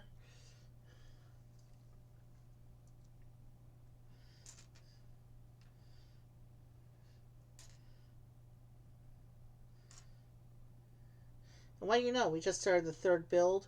We didn't need a bio break before going in. We should be able to power through and finish without a break at this point.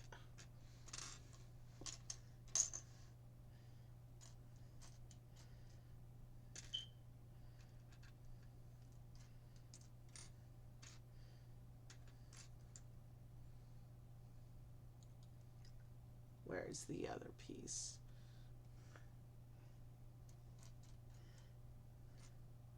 So I'm looking for that gray piece that's in the instructions, but I'm not seeing it here. It's probably under stuff or at an awkward angle. There it is. We got there.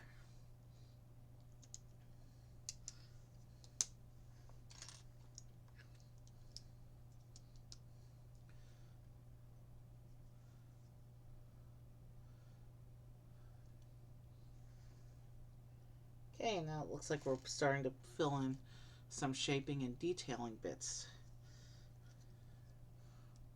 Okay. I like where this is going.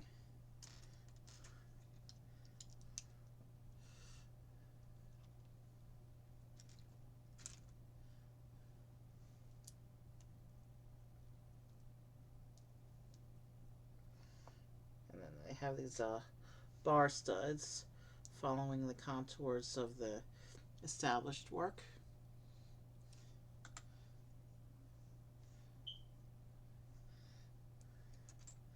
And I'll shoot. I got a response to that email I sent earlier. Let me finish this page, and then I'll go see if it's anything critical.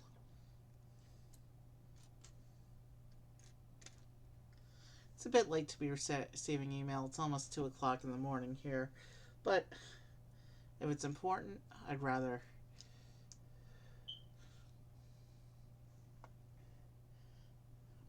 take care of it. And given how efficiently we seem to be moving through this instruction book, it's possible I won't need to check it again before the stream is over, but let me... Is that there where that's attached? Yeah. And then we have this one sticker going on this transparent piece here.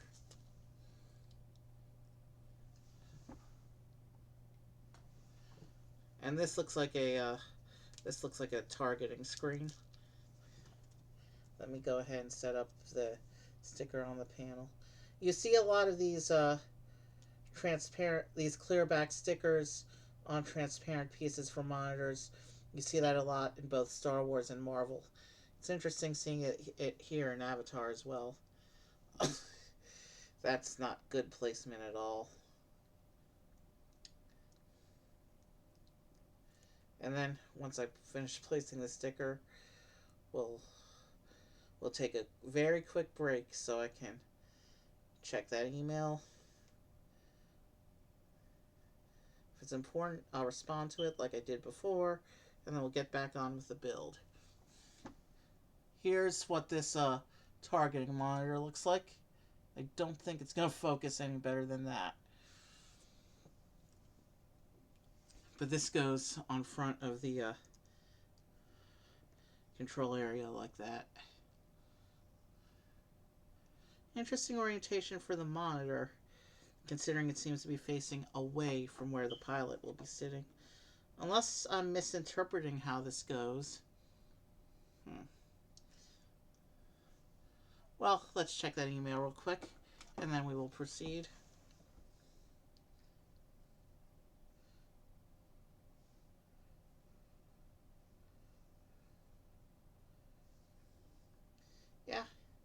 This is important. Let me respond to this real quick.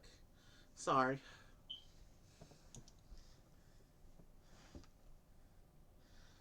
You remember last time, though, it went quick last time, so let's go ahead and get this going.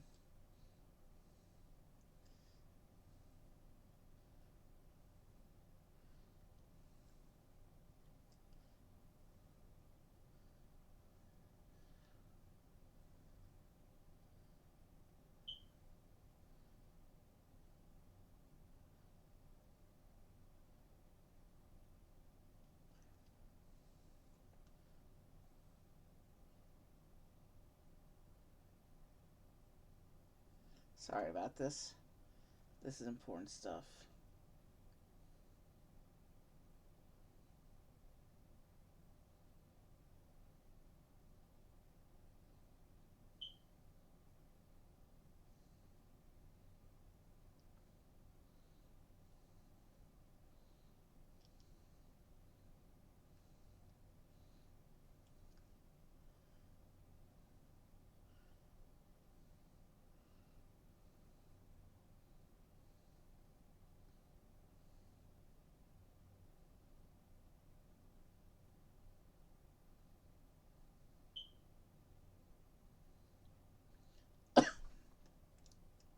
Okay, let's get back to stream now.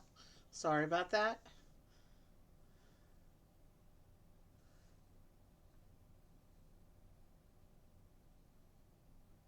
Alright, sorry about that. Let's get back to stream. So, we have our first really important shaping bit going on here.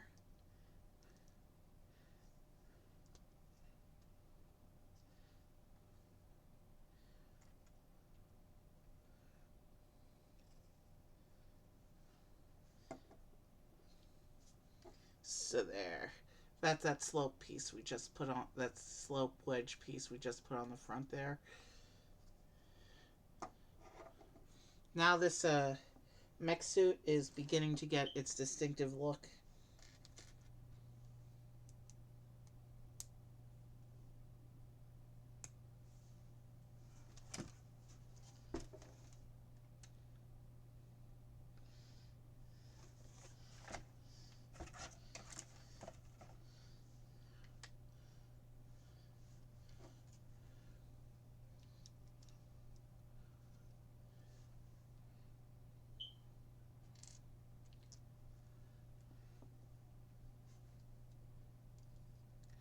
Okay.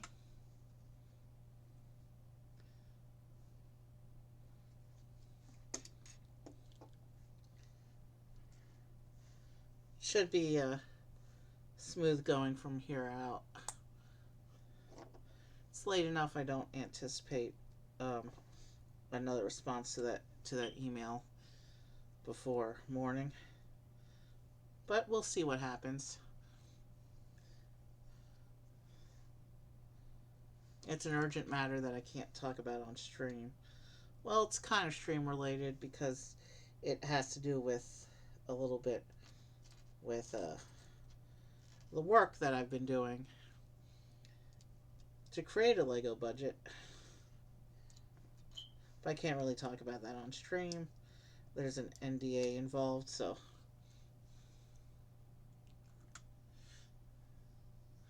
I just gotta respond to the messages when they come up if I want the money.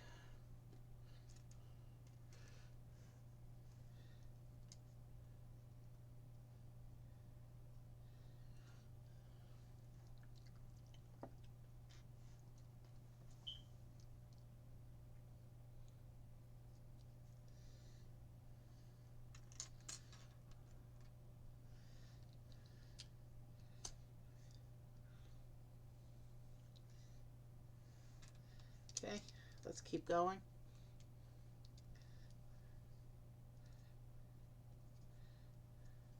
So lots of little pieces making this this little central section of the mech is very compact, using a lot of little pieces. Like I saw the bag, didn't think there was much substance because of how little the pieces were, but this is actually coming together pretty nicely.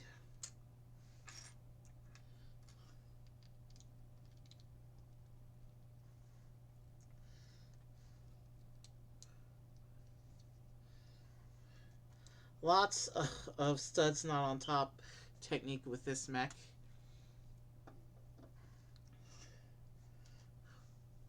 I do appreciate studs not on top technique.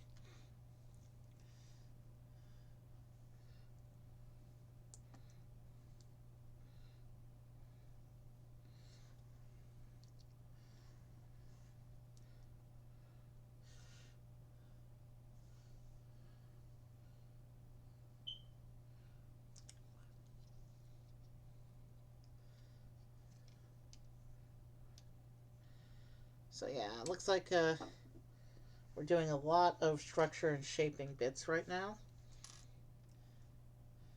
It's cool seeing the different colors in the palette. Like some are outside colors, some are internal colors. Kind of like they do with cars and stuff like that, where the interior color could be completely different from the exterior color. We're seeing that with these tans that form the seating area here. More brackets, more studs not on top pieces. Interesting.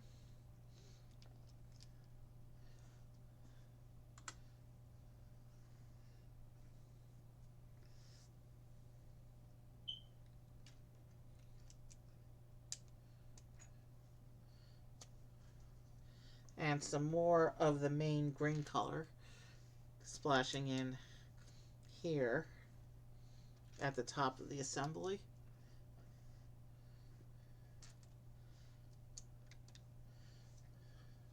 So this is what we have so far.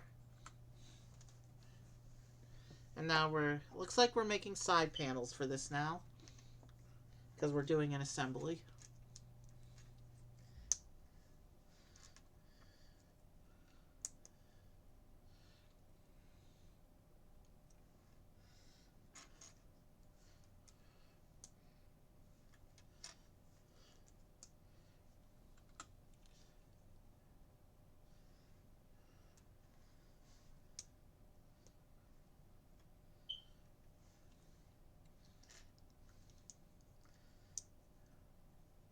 This build's doing some cool things here.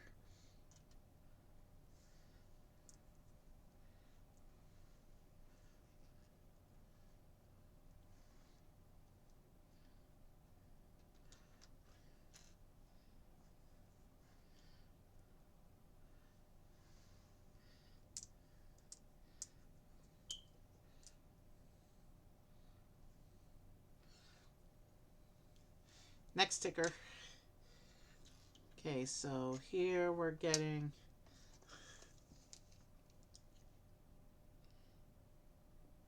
this sticker.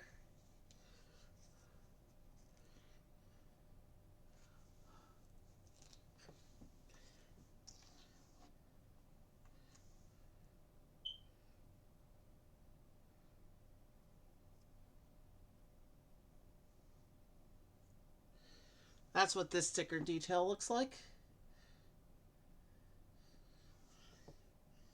That came out pretty okay. Not perfect, not perfect. It's not centered, but it's fairly straight. We're gonna let it fly. The mirror sticker you won't be able to see from the same vantage point, so it's straight enough to go. And then we get another sticker.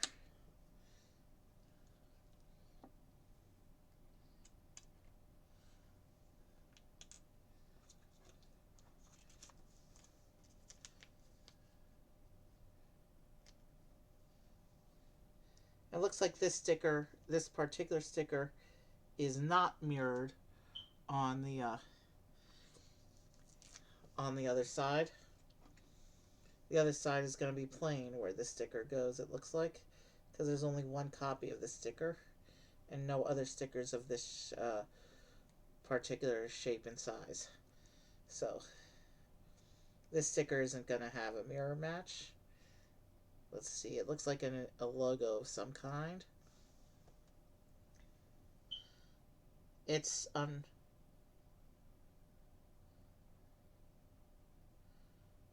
let me go to Bricklink and see if I can zoom in on this thing, because it looks like an interesting logo. let's go to my sticker list and find this sticker.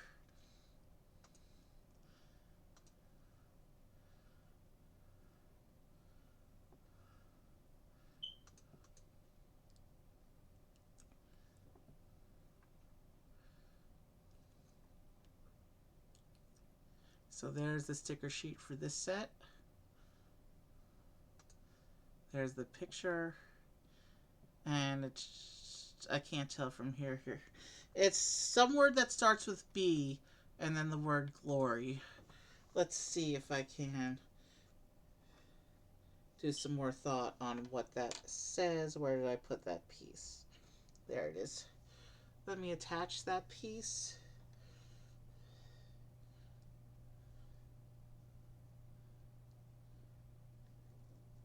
Right there's where it goes. So let me attach that piece for better grip. And then let me see if I can figure out what it's trying to say here.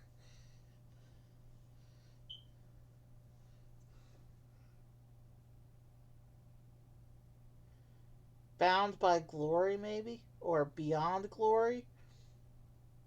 I think it says beyond glory, but I'm not 100% sure. That's what that sticker looks like there, the blue and red one. You can't even see the text with the way my camera's showing it. Sorry about that. I think it says beyond glory, or some similar phrase. And then this will go onto the side of the mech, like this.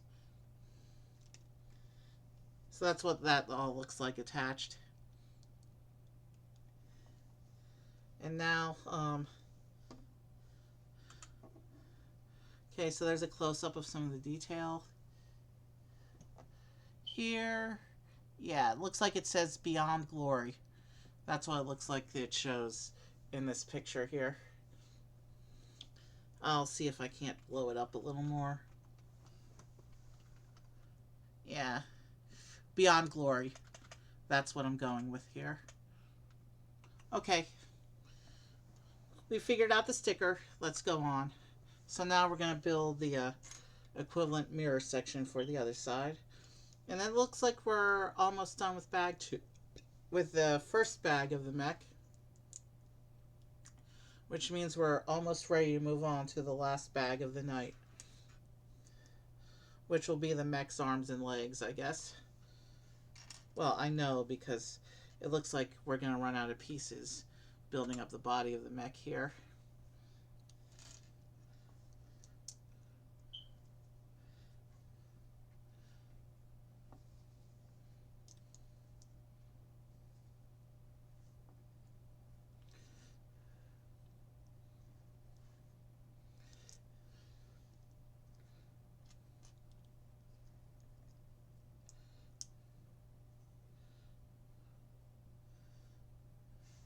Now we get the the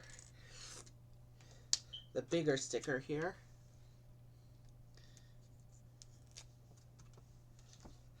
Same sticker as before, except with the detail mirrored, of course.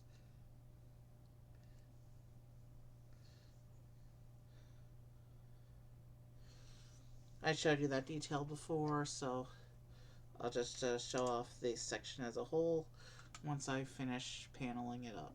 Yeah, this one, the equivalent piece that got that logo sticker before, is just getting plain no sticker, so...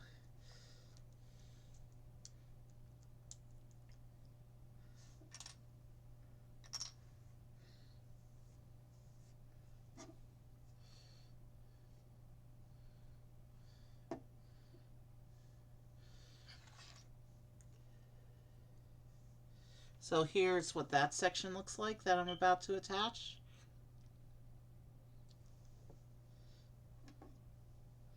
And this one will go in and line up right here. And this is what the body of the mech looks like so far.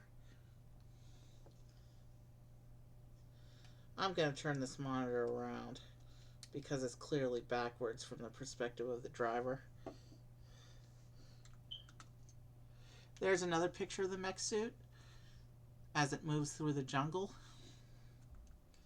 You can see the mech suit, this version of the mech suit in the photo, is clearly holding a big giant gun. The mech suit we're building tonight doesn't do that. Lego has swapped the gun for a chainsaw.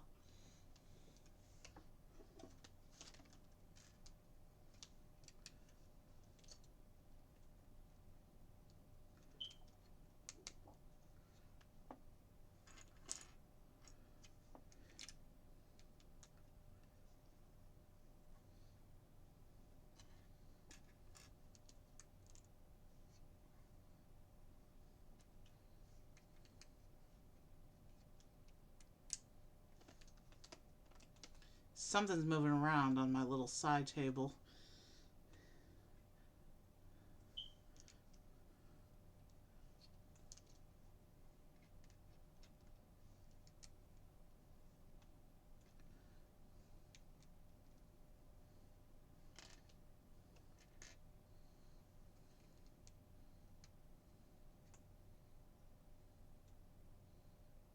Let's keep going.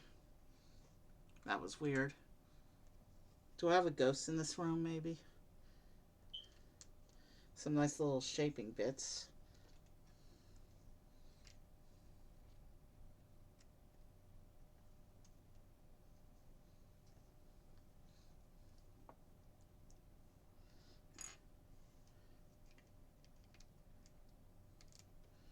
Let me just pull this over here. We'll need this in a bit. Not on top of what's already there.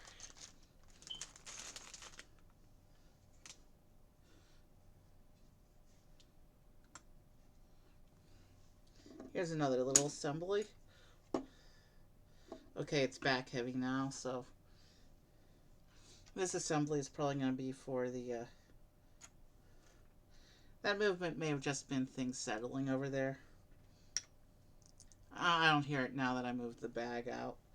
There's just too much on that little side table right now. I need to clean it up tomorrow.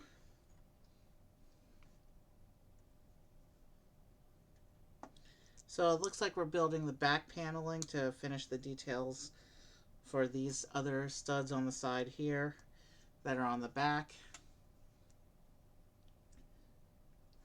And then, yeah, this goes on like this. And then we'll go into the last bag and get the arms and legs for this mech. We're still back heavy at this point. And then we're just going to finish up the shaping for the back. It looks like with these pieces.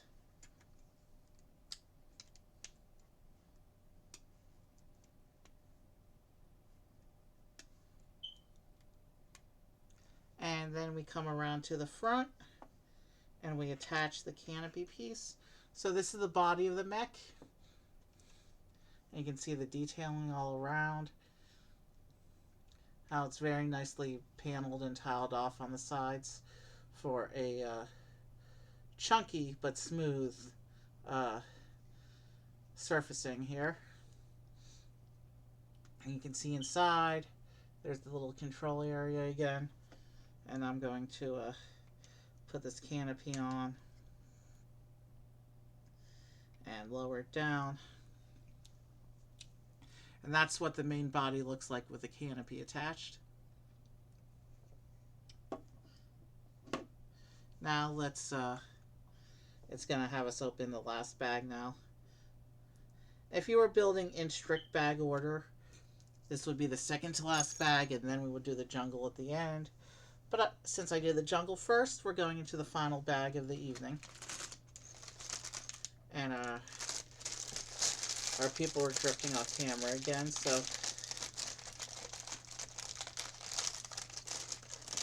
we still have a few more stickers for this last bag. We've got about 30 more pages of instructions here.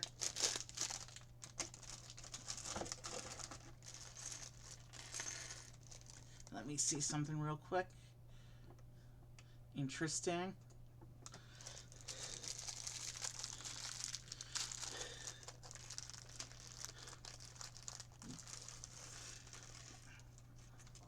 Excuse me a moment.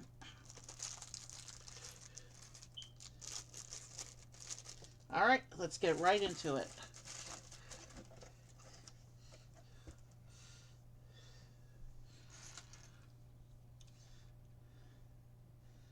So we've seen this piece before. This is the knee and elbow joint piece that most current mech sets are built around. They also use this as a connector for the Mario level base plates sometimes. Often they just use straight plates, but when they want to add a little bit of a curve or a dynamic look, they'll use this bent plate. And it looks like it's just a one time, which means we'll probably have to do this whole sequence again in mirror once we finish going through it this time.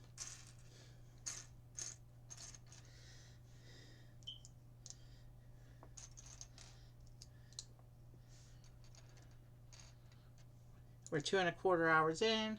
We just opened up the last bag. We'll see how things go. We may finish by the 3-hour mark.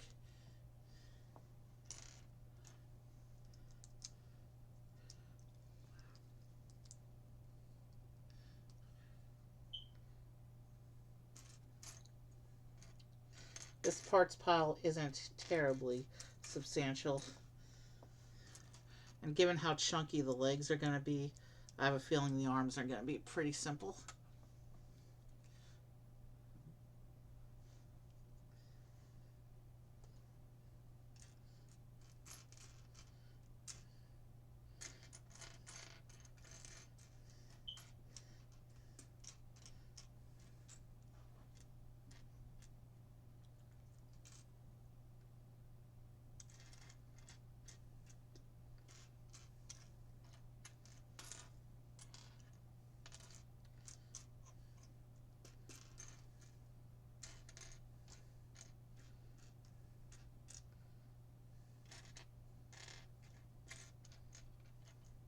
Where's that piece? Well, I can at least start by putting this piece on.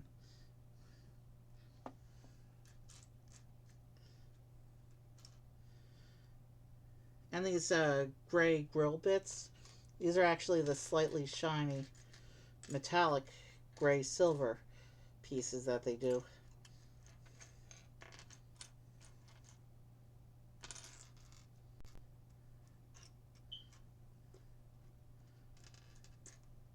There it is.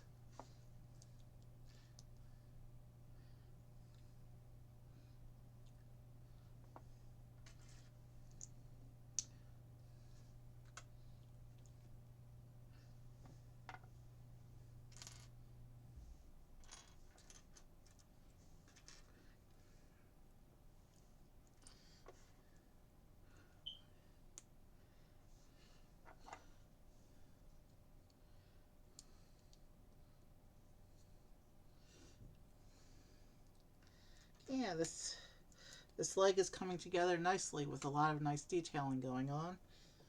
We have to do a little a sub-assembly for it.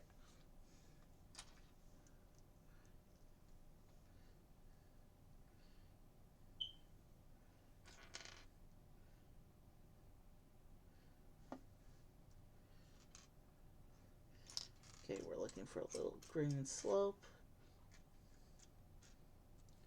But we're also looking for these little green texture tiles here. So let's go ahead and get those on since I see them in the pile. And now let's go back to looking for that slope.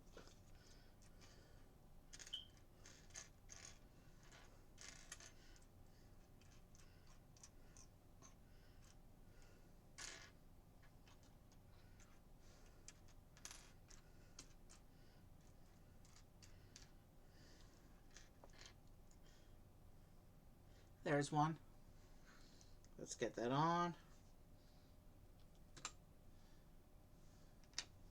And then we have a couple Technic joint pieces going on here. At least oh, you know what this is? This is going to be the foot for the leg.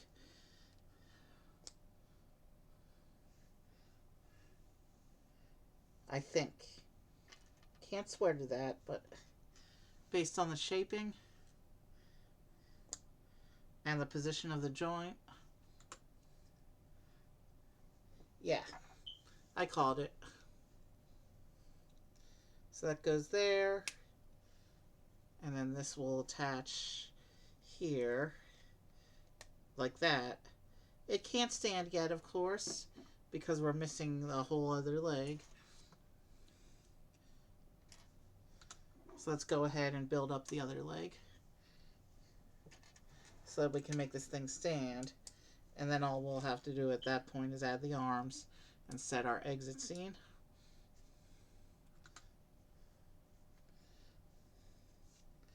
This bag's really coming together fast. There's only about 20 more pages of instructions.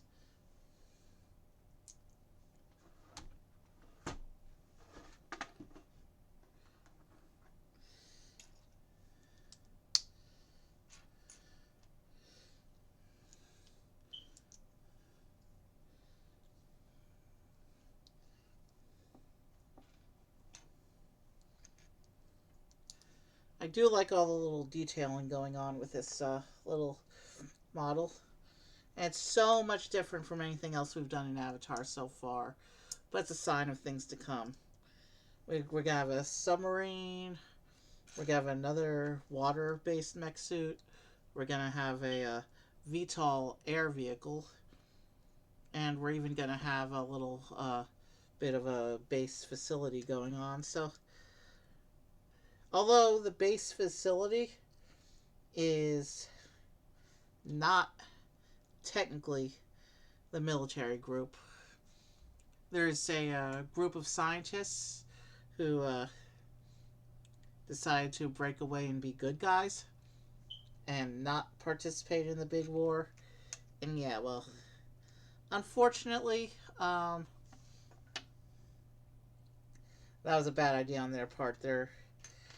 The military went after them, and they couldn't provide the help to the Na'vi that they were trying to provide.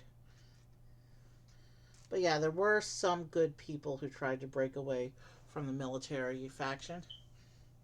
It's just that most of them didn't survive the attempt. That's a bit of spoilers, but the movie is old enough now that if you haven't seen the movie yet, then sorry. It's fairly common knowledge at this point, things about this movie.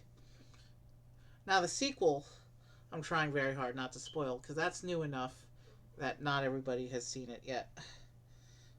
Who's gonna see it?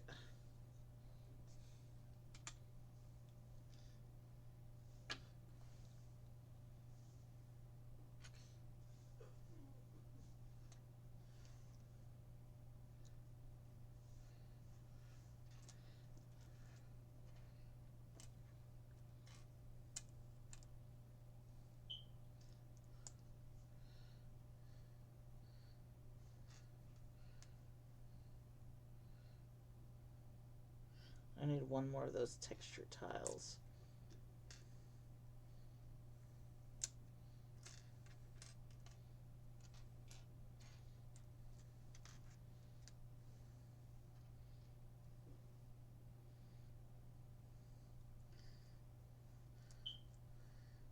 Meanwhile, unlike last time, the slope presented itself right away this time.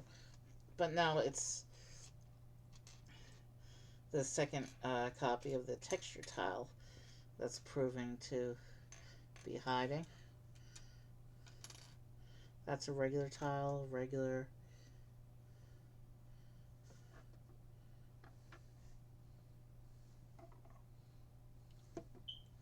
There it is. We're not missing anything. I found the piece.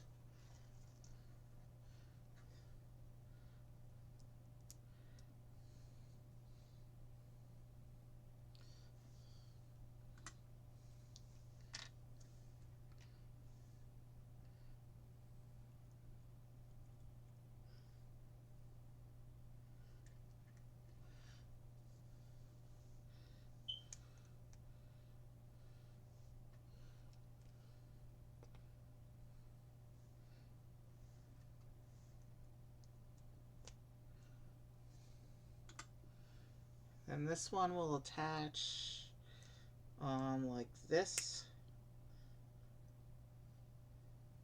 And then we can put this foot on this side of the mech. And then it'll be able to stand.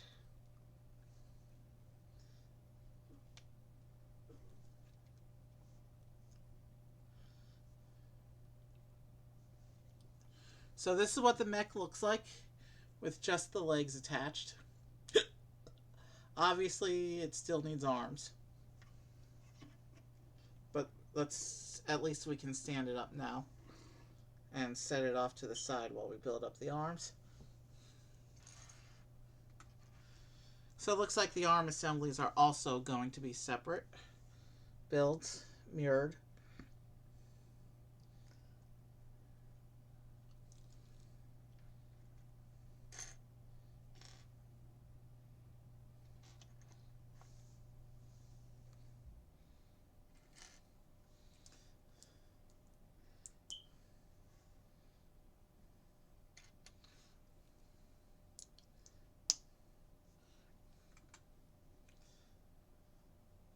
And we get 2 stickers with this one. These details are so tiny, I'm not even going to bother to show the stickers. We're just going to be wasting time at that point. You'll just see the details overall as we finish this up here.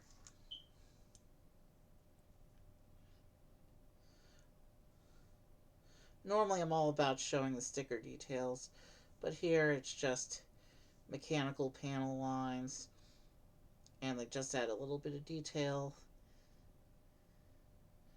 We don't really need to spend time focusing on these stickers. They're not crucial detail. They're good detail, and they'll make the model look good, but not big enough, I think, to spend time on it. I kind of want to wrap this up and start thinking about sleep.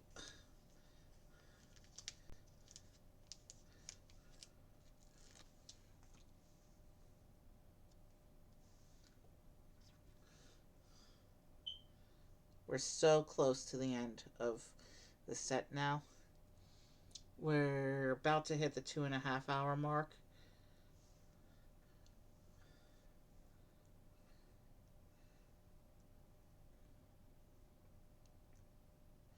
And I think we've got potential to finish before the 3 hour mark if I focus on what's left in front of me.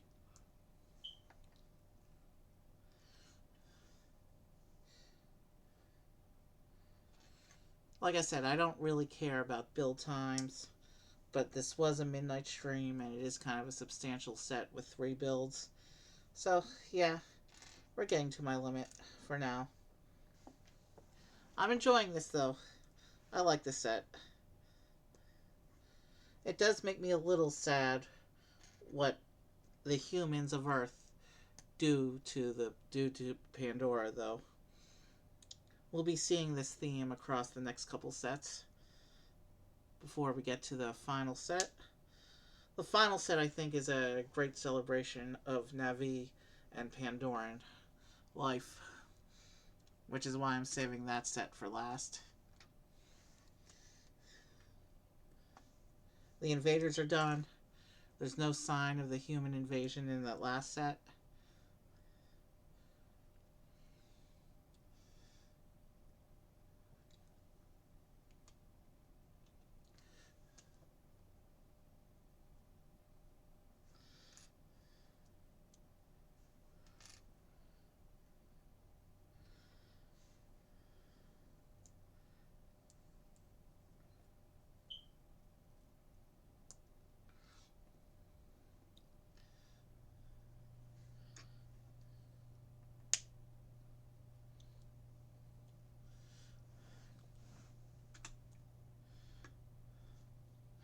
Okay, so this is a little hand we're making with little robot fingers. That's cool.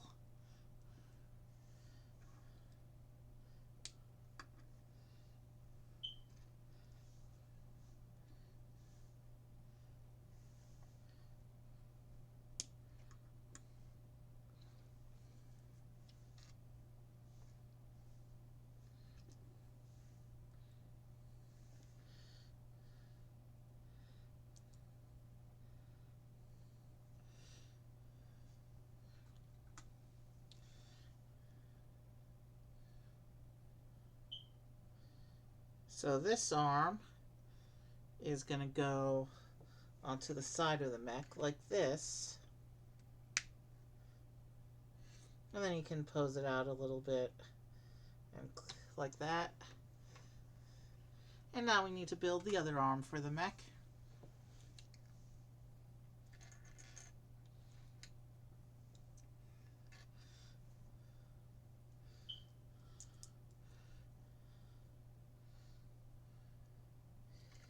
Very few pieces left. I think we're going to finish well in about 10 pages of instructions. We're going to finish well in advance of 3 hours, I think. So this is the last 2 stickers, including the bent one.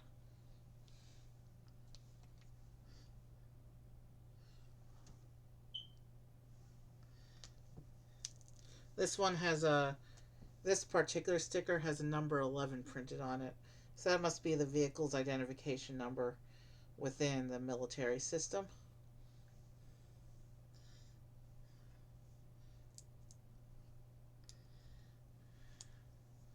Okay, last sticker. This is the bent one.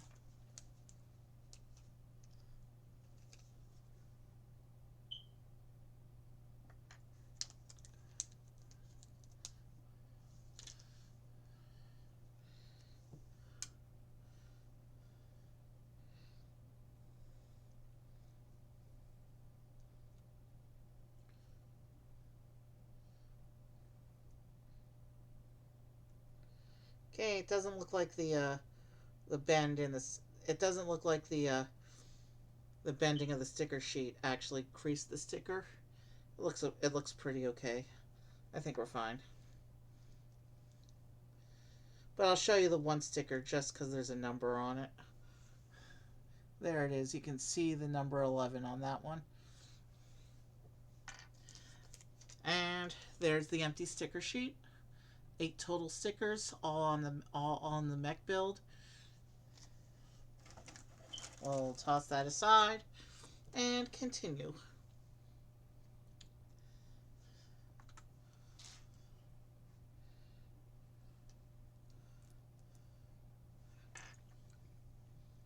Very few pieces left now.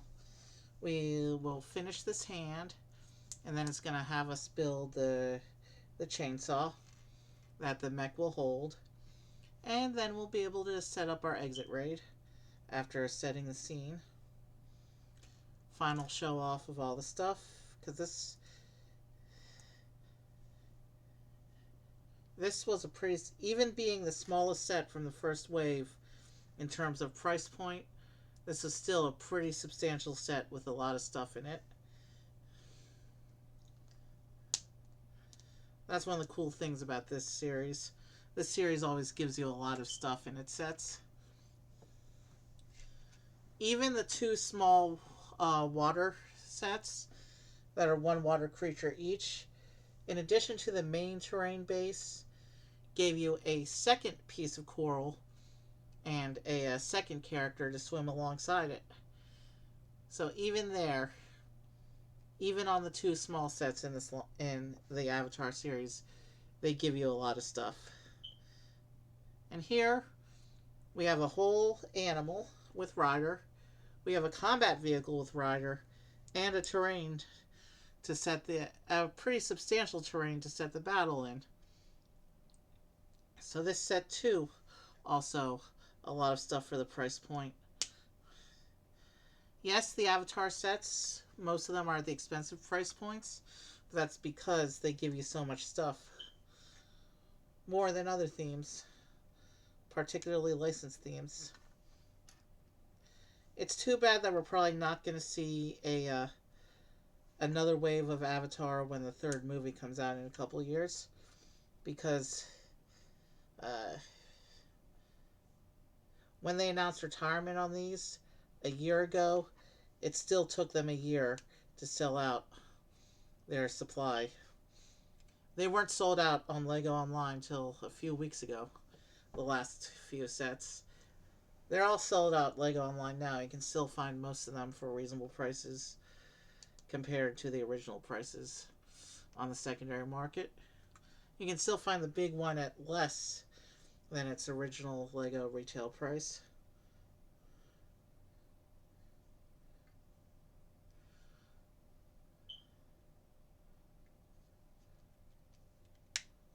So this arm is now on.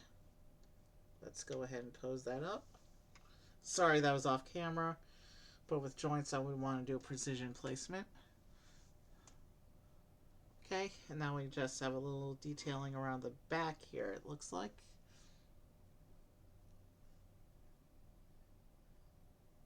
I don't see how those attach though. There's no clip attachment where it wants these to go, I don't think. Well, let's see.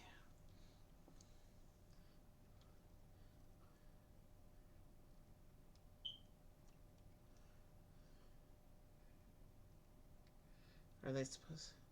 That's not a clip though.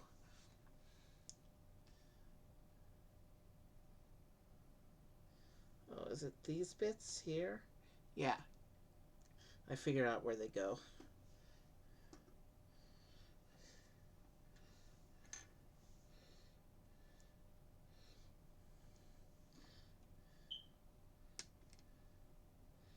Alright, so we just added these two little clip bits on the back here.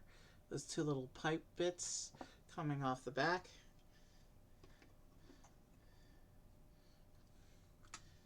And now it looks like we're going to build the weapon.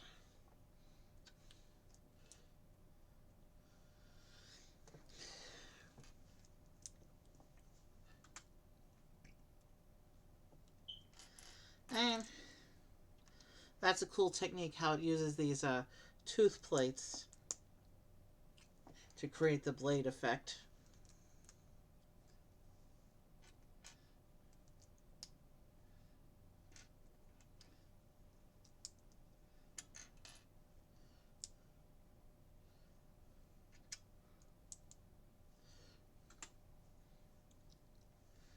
And we're just about there.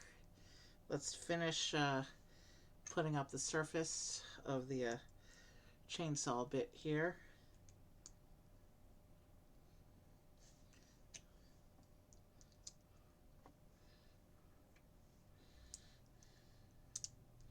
This is a very scary looking blade, I will say that.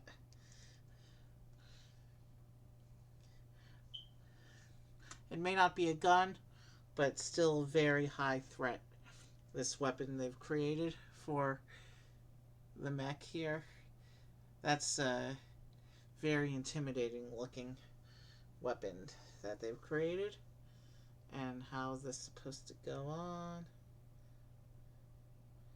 It's supposed to go onto the clip inside the hand, like that. And, okay, so the one hand has this chainsaw, and it looks like we're building a simple blade weapon, like a supersized machete for the other hand. That's this weapon here. I'll stick that on like that. And we will wrap the fingers around the weapons and get rid of the spare parts. And there's the mech, and it shows it standing next to the jungle like that. So let's turn off the instructions and figure out, okay, yeah, there's not many raid choices tonight, but we'll figure that out in a few minutes. We have to build our exit scene. Okay. Normally I show the minifigures outside and to showcase them, but it makes more sense, I think, to put them in the mech. This is a battle scene set. We no longer need the separator on stage. It wasn't even part of the set, so. One more look at the Quaritch minifigure. And let's get him into his suit. His so it looks like he stands here inside. Yeah, he's pretty secure in there. So he stands like that. You can see he doesn't have the breathing mask. So the suit must be climate controlled. In the movie I think the humans needed the breathing mask when in these suits, but it doesn't show him with one. Maybe because it's the only minifigure of him in the series, and they wanted to do one without him. So maybe his copy of the suit has the breathing apparatus built in because he's the leader. But yeah, there's still gaps in the sides of the canopy, so that's what he looks like inside the suit. I like this effect. Alright, let's bring Neytiri back in now. So let's get the cat, let's get the Thanator, as it's properly called. And one more look at Neytiri. Very nice figure there. I like the metallic printing and her shiny war paint. So let's she attaches to the back of the creature like this. A lot of the creatures have this same back attachment. And let's fix some posing first. Let's raise her arm up so that she can actually attack with that bow.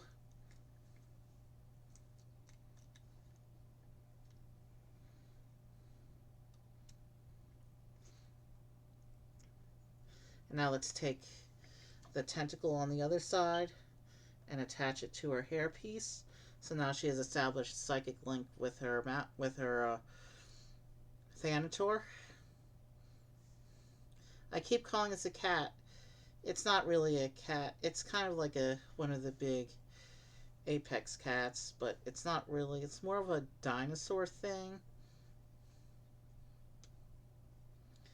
It's clearly inspired by the big cats, though, in terms of its behavior. But it doesn't really... There's not really anything cat-like about its appearance. So that's what the Thanator looks like with Neytiri riding. Can I raise her up a little more? So it looks like she can actually see what's going on. And that's actually open its mouth, because we're doing a battle pose, so we want to make it look intimidating. So let's put it into growl mode. Alright, so we got that. Now let's get the jungle face and finish up the posing for this scene. So the Quaritch is going to attack from this side because the Thanator's mount is over here. So let's line up where it's supposed to attach again.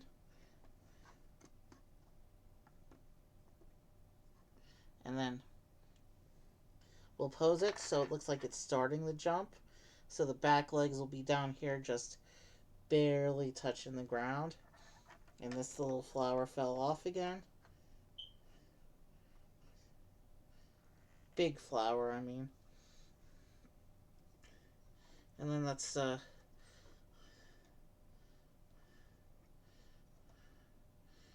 raise up the front paws and show the lower paws getting ready to land so that it looks like it's getting ready to attack.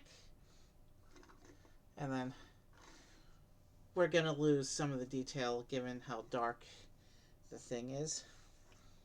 But let's position the jungle in such a way that the Thanator is as well lit as possible, which will be right here. So unless I position it like this, and then but then you can't really see it against me. So you get the best effect, I think, doing it like this, but you can't really see it because the lighting is poor. So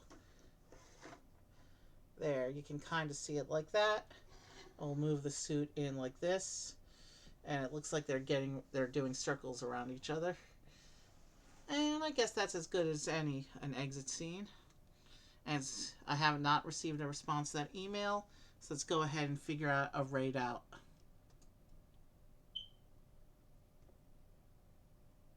Oh, John Lee's on tonight. He's the only one. We're gonna have to do John Lee.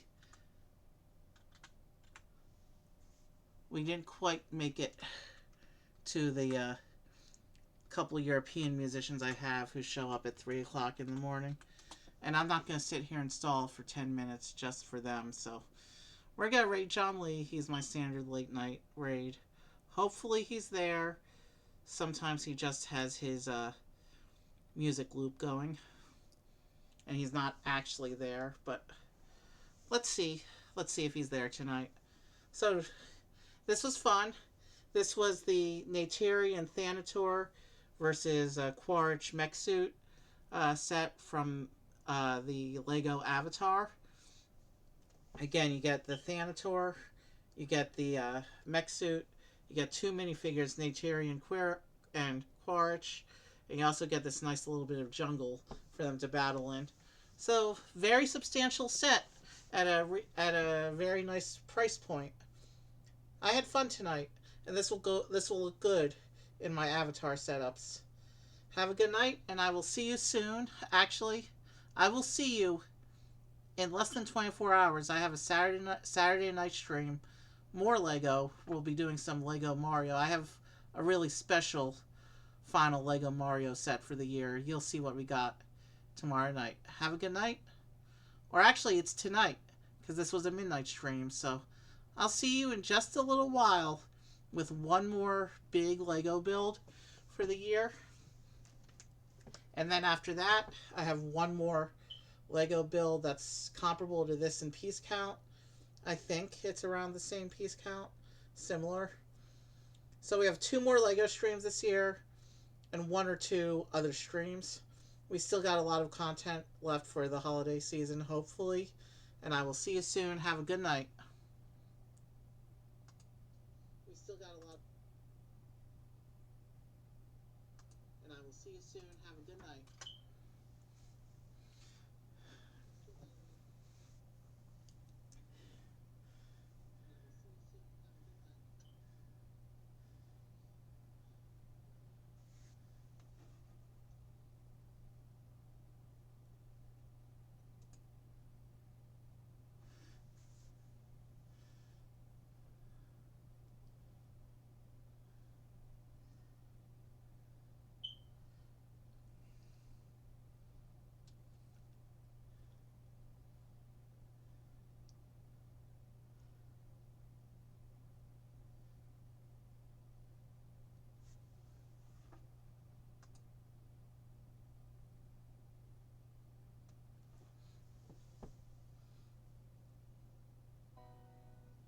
Do you hear what I know? What's up, Uncle Evie? How was your stream? Is Warzone stream stuck? It probably is. Let me fix it.